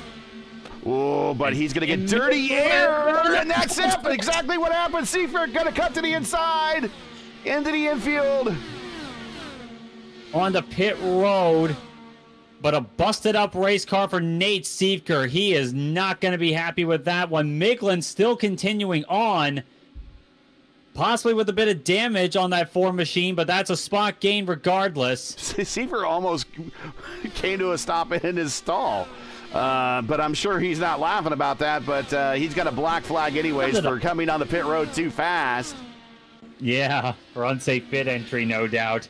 But yeah, you kind of saw that one coming with Miglin sending it to the inside, and De Benedetto was down on the low side in front of him. You knew the aero wash was going to run him up into the side of Siefker, and that's exactly what happened. And that's pretty much how it all transpired there. And Miglin gets away with it. Siefker does not. Oh, God, that's the loss. Miglin's around. Miglin is around. Turn number 2. Into the wall on the infield. No caution yet. But Dan Miglin, horror of horrors at the end of this race. What a phenomenal run he had all night. Resets the car. Looks like he is done. Let's see what happens. He's on the high side through 1 and 2, and De Benedetto actually goes to the high side, feeds him to dirty air, sends him into the wall, and to the dirty inside. Air sends him into the wall there. I think De Benedetto did a little mirror drive and saw him coming and said, I'm going to go to the high side and interrupt that run, and drove him right up into the wall. And unfortunately, one of our hard chargers and one of the best amateur drivers, best in class today, he is now out of the race. So we now have 11 cars remaining running on the racetrack, to top 11, all on the lead lap, as we have another car in the grass, and that is Corey Rutherford. So he goes down a lap at 11th spot. Down to 10 cars on the lead lap at the end of this race. It's definitely been a race of attrition in every sense of the word tonight in Nashville.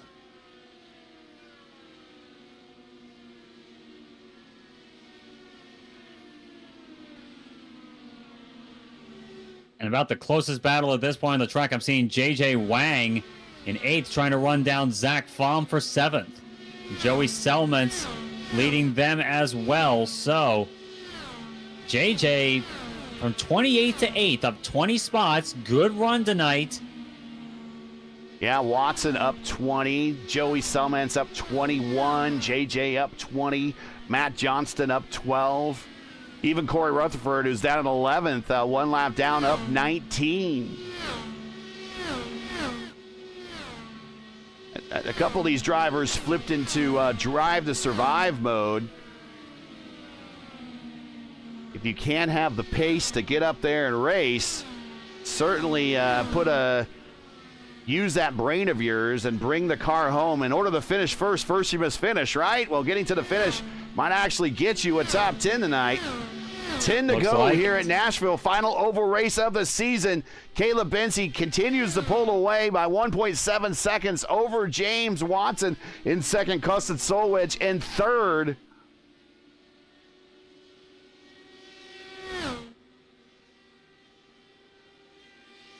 And meanwhile, I'm looking at JJ Wang getting a big run now on Zach Pham off of turn number 2. Looking to the low side in 3 and 4. JJ's got a lot of momentum to work with here, but Pham on that high line gets the run on the exit. Yeah, with these tires at this point, even 21-lap-old tires that JJ has, because remember, he just came to pit road for a new set. Even down on the low side, they're worn enough that you just really can't get the grip and rotation there to keep that speed, and he has to follow back in line. The best way to round Zach is trying to get him on the high side, but it's kind of counterintuitive to racing, because every time you race somebody, you want to go to the low side to pass. But as these tires wear in and this stint gets longer, the low side becomes less powerful. The top side becomes the OP. Top side's been fairly strong through most of the night from what I've seen, and Miglin's been putting that to good use so far. But that low side also has its temptations as well. It's good for certain attack patterns and detrimental in others. So you really gotta pick your moments at this place and really gotta make the most of what you're able to get out of the car and what your momentum carries you to. Remember, next week is Championship Wednesday, Road Atlanta. And does Caleb Benzie just have to start and finish in order to win the championship at Road Atlanta? We'll find out here shortly. Coming the 4 to go for Caleb Benzie.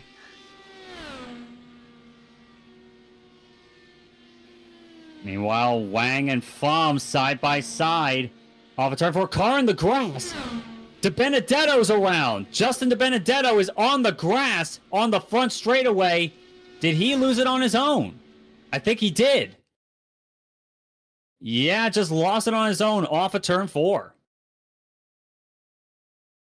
And it's a little too much maybe weight jacker. Did he smack the... No, it just kind of came around on its own. So maybe just riding around with too much weight jacker as Wang and Pflaum were side by side. Yeah, Wang actually got on the apron, got a little bit squirrely there, nearly lost it. Lost out on the position right now to Zach Pham, but the fight is on once again as Joey Salmons that they are catching. This is now a three-way battle for 5th. 2 to go.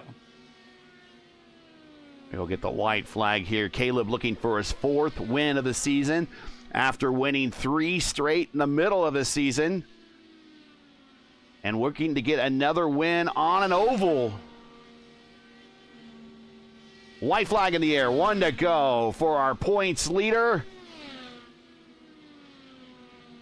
Wins this season at WeatherTech Raceway with Laguna Seca, Milwaukee, and Sachsenring. And he's going to put 1 more on the board for this season and another one on the oval. He's going to go 2 wins on a road course and 2 wins on an oval this season. Caleb Benzie getting the win here at a very attrition-laden Nashville. James Watson comes home 2nd. And Kostic, best finish of the season for him. He will come home 3rd. The famous 4th, and Zach Pham wins that battle for 5th.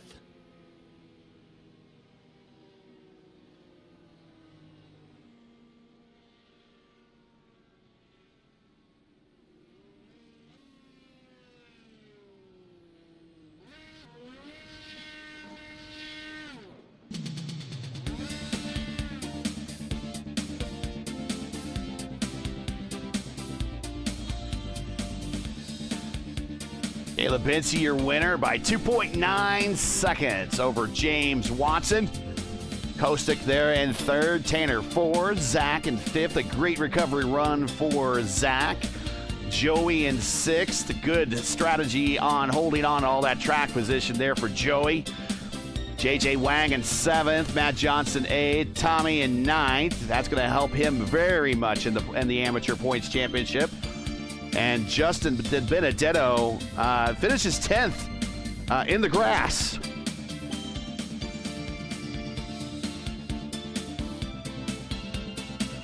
Corey Rutherford 11th, Dan Miglin in 12th, Nate Seifert 13th, Titus Sherlock 14th, Josh Rutherford in 15th, Brian Labarge and an innocent victim in 16th, Connor Nixon, netcode victim in 17th, Kyle Allen 18th. Looks like he had a wheel DC for him. Kidda, contact, got him put out early, 19th, Sebastian Gianni in 20th. Gabe in 21st, Moss in 22nd, Hunter back in 23rd, Cody 24th, G3 in 25th, Cal Lindell 26th, Costello's 27th, Yellen, Schlosser, Goyette, your top 30 there. Gavin Sanders with a day he wants to forget. Turn 1, lap 1, day done. 31st, Drew White, right there with Gavin. Turn 1, lap 1. Both had good qualifying efforts. 31st and 32nd finishing today.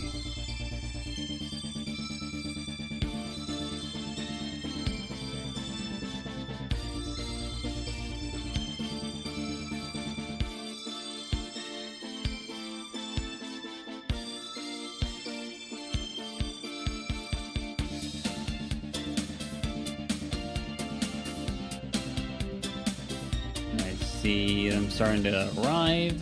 I see Kostek and James already showed up. Stand by. Just we got to mount up some replays here.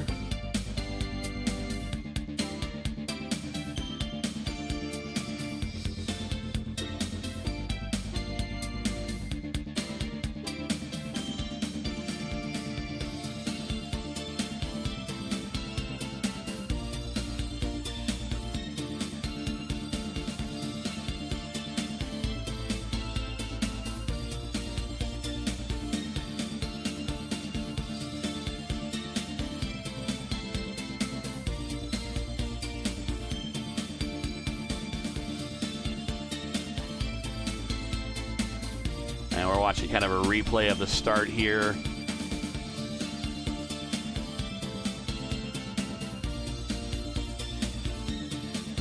That happened all behind Kostek. All right.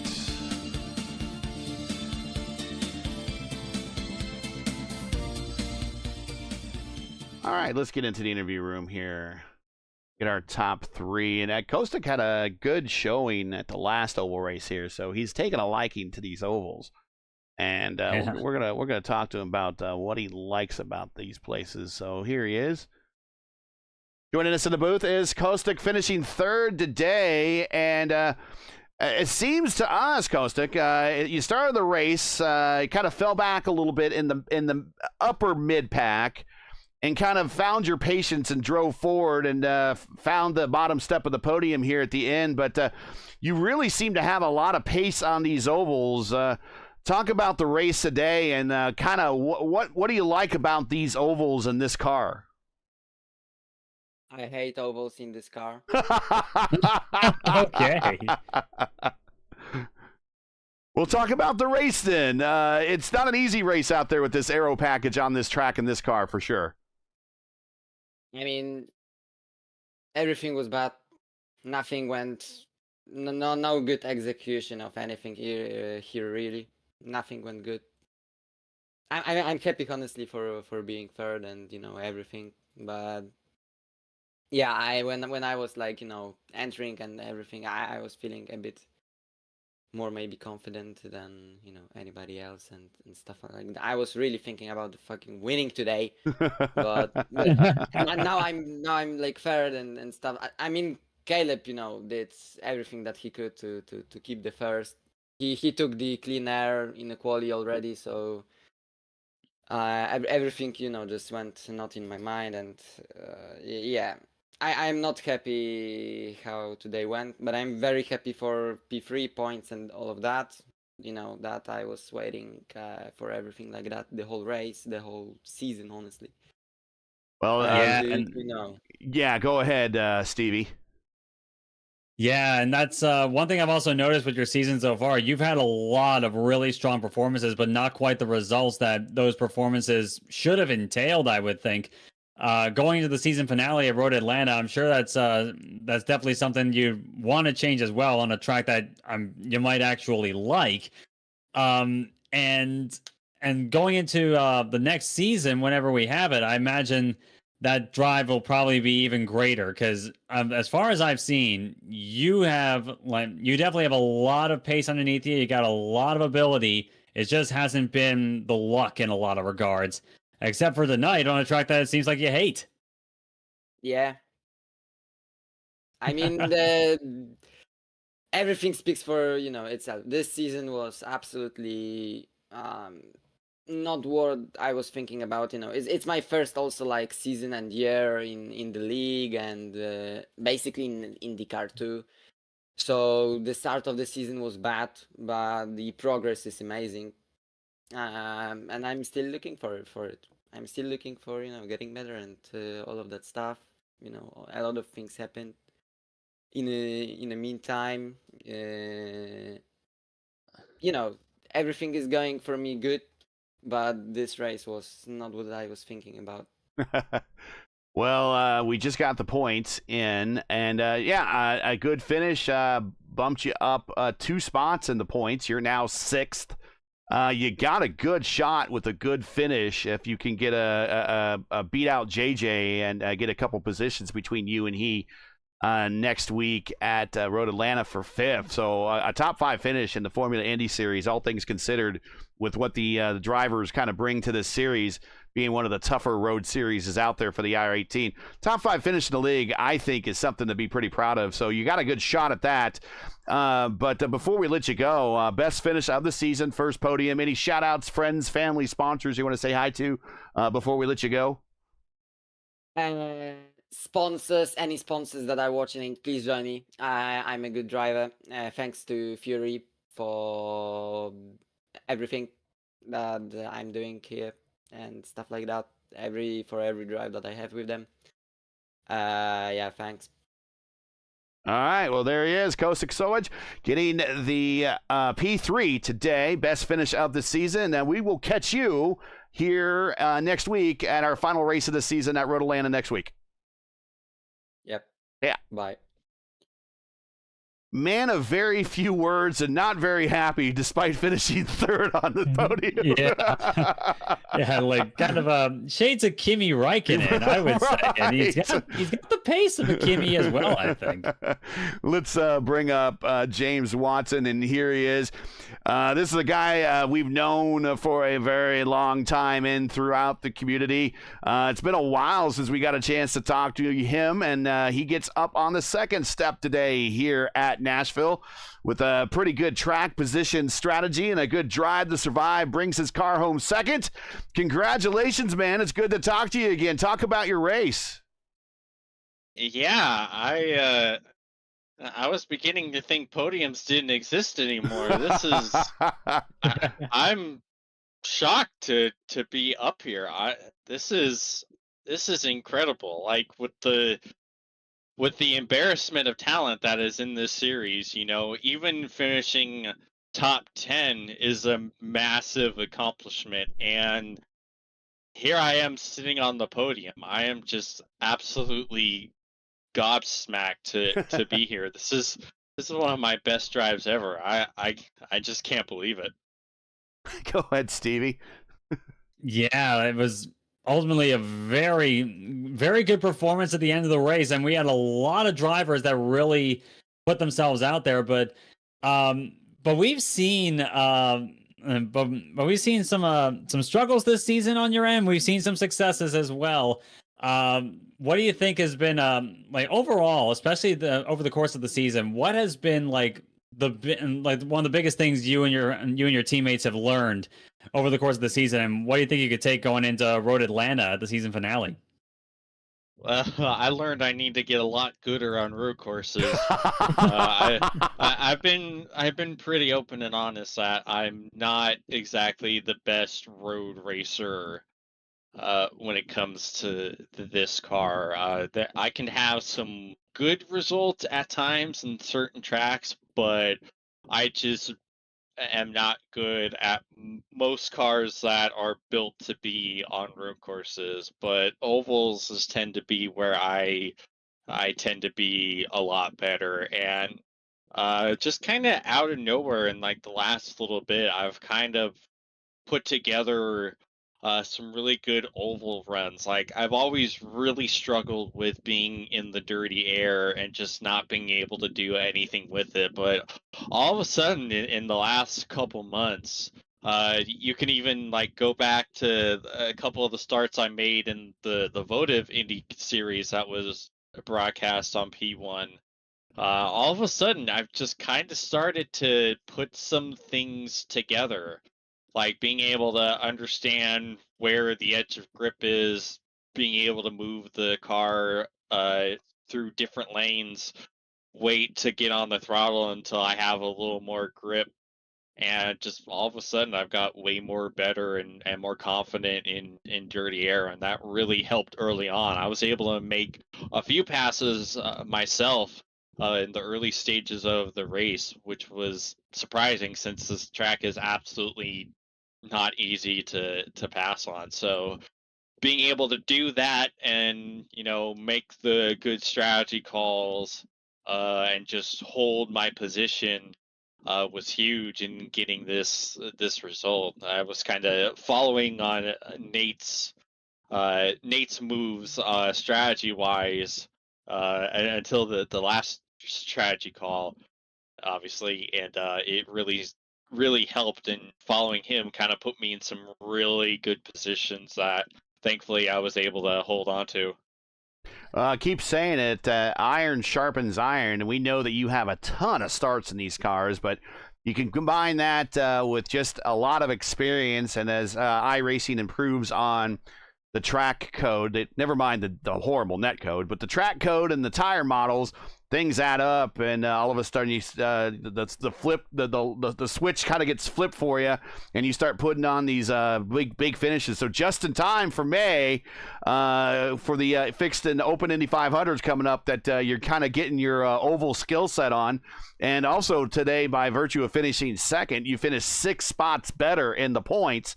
So you're now in the top 10 in points, currently in 8th, and you're only 2 points behind Kidda for 7th, and you're not that far away from Soul Edge in 6th. There's a possibility of a top 6 finish here in the FIS for a season that you kind of said has been a little bit of struggling and frustration, and just a little consistency pays off. And all of a sudden, you're kind of staring. You're not looking necessarily at the top of the mountain from the bottom, but you're looking at the top of the mountain from a much higher up than everyone else, though. So any shout outs, friends, family, sponsors you want to say hi to after I give you that good news? Yeah, I gotta thank everyone at Team Watson Racing Setups. Use code WATSPIN39 for 10% off a checkout, and gotta really check us out too, because we started providing setups for the iRacing IndyCar series, and our builder Logan Simons, he's been putting out some absolute heat here. So if you're looking to get more into that series, I highly recommend kind of dropping by and picking up one of those sets and using that put that coupon code to good use. And gotta thank the rest of my teammates at Team Watson Racing. I've learned so much from Nate and Chris and JJ over this time to help me really get to where I actually look competent in this car again for once. I gotta thank Scott Martin at Icon Sim Racing Apparel, Chris Graham, the National Racing Network, Scott Schroeder at Boomer Button Boxes, ZAS Designs and Dizzy V Designs for putting together my paints, and my folks for watching at home. Well, you definitely got all those sponsors down to shout out, so real pro there. And the next, check them out, yeah, definitely for their IIS setups. The next IIS for Race for Us here on P1 will be Long Beach on April 12th. That's a little good segue for that. But congrats, man, on the P2 today. Good to finally have you up in the booth. It's been the first time in a long time that we've gotten you on the program. But we hope to see you more. But best of luck next week when you guys head to Road Atlanta. Cheers. Thanks, guys. Cheers. All right. A very happy James Watson. Well, let's Indeed. bring up Caleb Bency. And here is Caleb Bency, 4th win of the season. 2 on road courses, 2 on ovals. What a day, what a day. First of all, how much fuel did you have there at the end? We weren't quite sure what everyone's fuel strategy there kind of was. But when we saw you kept going and the cautions kept falling, we kind of knew that it was kind of falling into your lap there. And then just the benefits of clean air at this place seems pretty priceless to me. Oh yeah, for sure. It was a bit tough with all the yellows because it's hard to time up when you want to pit, and you can easy get caught out and then get shuffled back in the order. And at that point, it's kind of hard to do something. So yeah, thankfully, kind of went with the right strategy, I guess, of when we pit, and then yeah, that last one was close on whether or not we can make it to the end, but thought worst case it could probably save, and then also expected some more yellows, and we did get them. So yeah, by the end I was probably 4 to 5 laps to the good. So Okay. really wasn't much Good. much concern after the even probably the second to last yellow. Probably been fine without that, but yeah, like I was map 1 all the way to the finish. No real concern at all. So yeah, I mean ultimately it worked out. Like I said, it's easy to get caught out by some of those yellows and pit timing and everything. So yeah, just happy to stay out of some of that trouble and kind of cruise the finish there. Go ahead, Stevie, with your question. I'm looking at the points. Yeah. Go ahead, Stevie. Yeah, that's one thing I was curious of, if this was going to be enough to secure the championship tonight, or at least. I think it is. Yeah, like either that or like you just start the race and you have the points to the good. I But, think that's more. I think that's more of what he needs to do. Is yeah. I think it's 53. So it's 50 for a win, right? So I think I have to start the race, and if Titus doesn't get pole, I'm pretty sure that's what Zach was saying. Yeah, I think there's some bonus points. I think it might be a statistical lock or something like that. That Titus can't get any bonus points, and then if he doesn't, you start the race and you win. If he gets bonus points, you might have to do a couple laps, couple positions, and you win. But it's 53 is the margin between you and Titus. It's putting it right there on the cusp of clinching tonight. Go ahead, Stevie, with your question though. Yeah, regardless of the of whether we do crown a champion tonight here, it seemed like a really interesting race from a strategy perspective, especially as you said with all the yellows coming out. There was a lot of uncertainty as to what strategy would play out at the end there. Do you think you like throughout much of the race? I'm guessing was there like any moments where you weren't all that confident that that the strategy you picked was the right one at the end there, and maybe Titus and the Eclipse guys may have had something up their sleeve?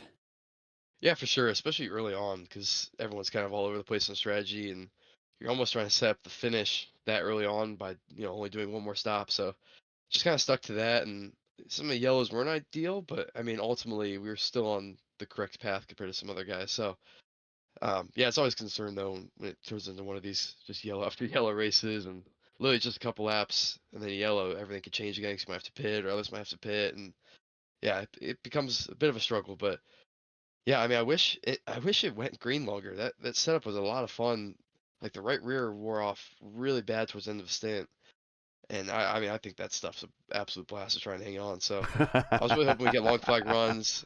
And if it was my choice, it'd be 90 degrees in the afternoon. It'd be even worse. But Yeah. yeah, I mean, I guess you guys probably saw some people were struggling to hang on to it and stuff, which led to Oh, some of yeah. those yellows. So yeah, we couldn't really win there.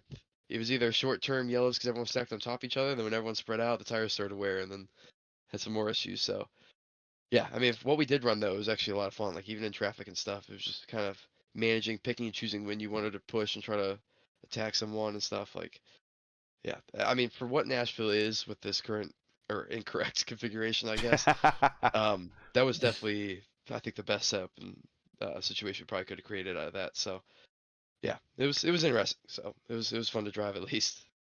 Okay, so yeah, for clarification, a first place win is 50 points. If you get the pole, it's 1 point. Leading the lap is 1 point. Leading the most laps is 1 point.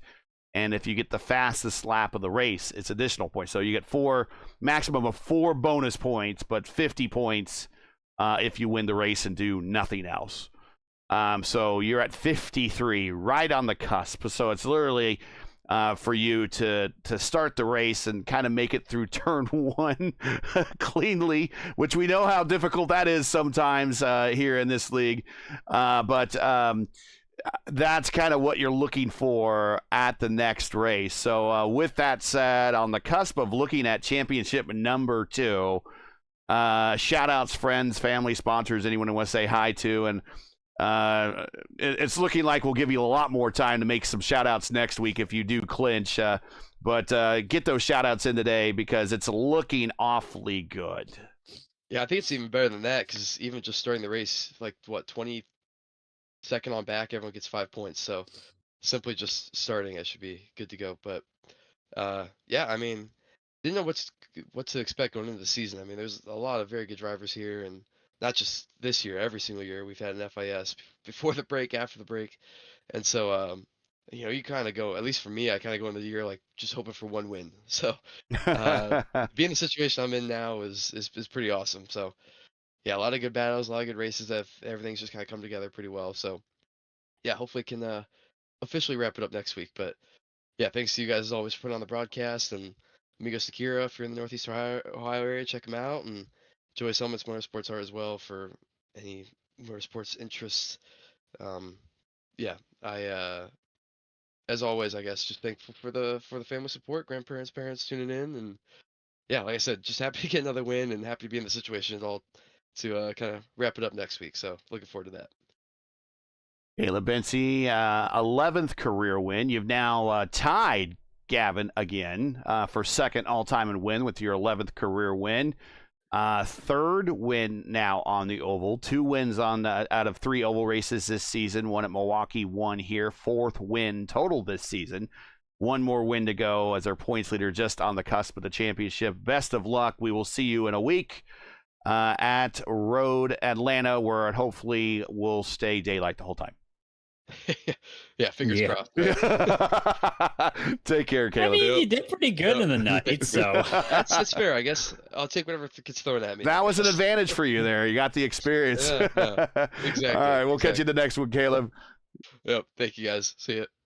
And if you're missing the inside joke there, go back to our old channel and just search up Formula Indy Series at Road Atlanta. And yeah, we had a very, very late night race. And notice these cars don't have forward-facing headlights. this is true. Real quick, I want to look at the points one more time before we I give it over to you for final thoughts, Stevie. But the points going into the final race of the season, it is Caleb by 53 points over Titus. I believe Titus has enough to lock up at least second spot. He is 58 points better over Gavin. Gavin,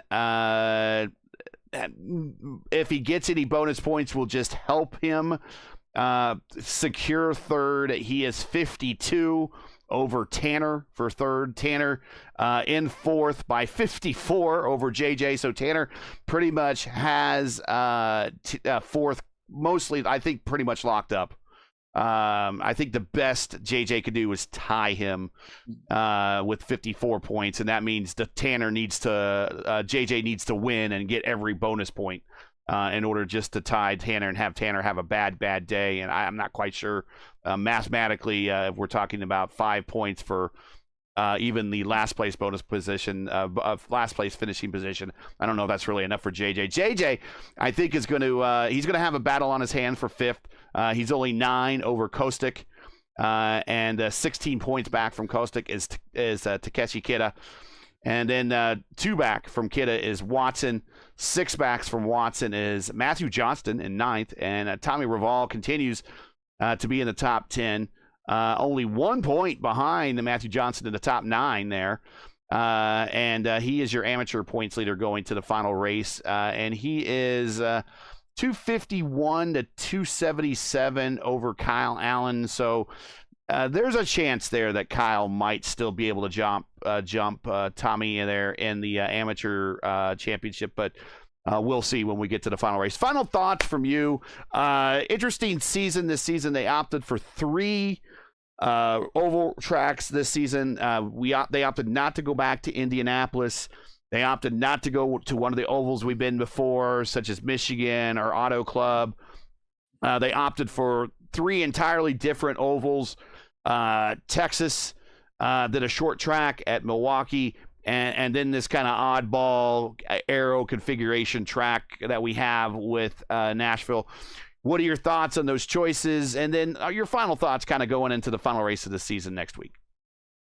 I mean, I've never been one to criticize people for trying something different when it comes to different tracks on the schedule. And it was an interesting experiment, I think. Milwaukee, I think, was a pretty good success. Texas can be a bit of a wash. I mean, especially with the chaos at the start of the race that time.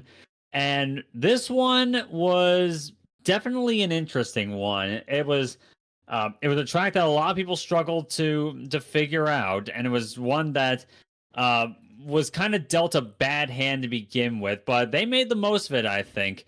But it's gonna be interesting to see where the league takes the information they got from these races and moves it to the oval races for the next season. I get the sense that at least one of the races is going to be replaced with one of the traditional ones, going back to your Indianapolises, your Michigans, your Auto Clubs. I get the sense that one of them could well be replaced, but we'll have to see which one that is. But it was an interesting experiment regardless throughout this season, I think, when it comes to the oval racing. And going into Road Atlanta next week, it's put the championship pretty much in Caleb Bensie's hands. But we all know that even with a championship pretty much on the locks, these guys are going to put on a good show on a track that pretty much everybody I've talked to really enjoys, especially in like a fast open wheeler or prototype car. Road Atlanta is a great season finale location, and regardless of whether it is in the daytime or suddenly in the night with no track lights. Oh, well said. Well, that's it for tonight. Once again, your podium from Nashville for the Music City 300K is Caleb Bensie. I just about all but clinches the championship tonight with his 4th win of the season, 11th overall in his career, 2nd on an oval this season, 3rd career on an oval while in the FIS. What can you say? And he's now 2nd all-time, tied with Gavin Sanders for wins. He's still got a couple more to go to get to Mitch Welker. Maybe Mitch comes back here in the next season and tries to extend that lead. Who knows? We'll see. But Caleb Bensie gets the win. James Watson comes home 2nd with his best career finish here in the FIS, and Kosik Solej also comes home with his best finish here in the FIS and 3rd, and not a very happy finisher there, but I think there's a lot of people that would gladly swap positions with him 4th on back. Join us again next week for round 12 and Championship Wednesday of the Formula Indy Series as the teams and drivers head to Road Atlanta to wrap up the campaign and the crown a champion. Will it be Caleb Bensie earning his 2nd FIS championship, or will it be Titus Sherlock? Well, I think it's going to be Caleb, but anything can happen between now and then, so you don't want to miss it. Coverage starts around 8:20 p.m. Eastern time. Again, that's 8:20 p.m. Eastern. And as always, for the most up-to-date broadcast time in your area, make sure you check out our YouTube channel at youtube.com/@P1 Broadcasting for the correct start time in your area. Now, as you know, the YouTube algorithm game is not an easy one, so please help support P1 with the weekly grind. Leave a comment below. Let us know what you thought of tonight's race, and if you enjoyed tonight's coverage, support us by smashing like in the video. If you're new, click subscribe, and while you're at it, hit the bell for weekly reminders so don't miss out on more of P1's other iRacing programming, including tomorrow night. The AMA Grand National Series is heading to Darlington at 8:20 p.m., and on Sunday, Round 8 of the Votive Indy Oval Series, as we mentioned, as they head to Charlotte with the possibility of seeing 8 different winners in their first 8 races of the season, a feat never achieved in the modern era of IndyCar racing, and for real. Maybe we can see it in the virtual world. So can Votive pull off history? Well, you'll have to tune in and find out. That is on Sunday. at 8:20 p.m. Eastern, or actually at 7:50 p.m. Eastern time. Check us out. Track cams for this race are provided by Whiplash SimCams. Get the most out of your iRacing experience with Whiplash SimCams. To learn more about Whiplash, like them on Facebook or follow them on Twitter today. Links are in the description. You can also check them out on Instagram. For business inquiries to learn more about P1 and what we do, like us on Facebook or follow us on X and Instagram. You can follow all of our social links on Linktree as well. And to check our description, the link for all of them are there. So for Stevie Larkamp, everyone here at FIS and P1, I'm Gary Gonzo, the voice of the FIS, saying good night and thanks for watching. And to all of our men and women serving in the military and as first responders, Godspeed, God bless, and come home safe. And if you're in your path of this weather tonight, everybody, take care. Catch us again next week for Championship Wednesday at Road Atlanta for the next race of the Formula Indy Series on P1. Good night, everybody.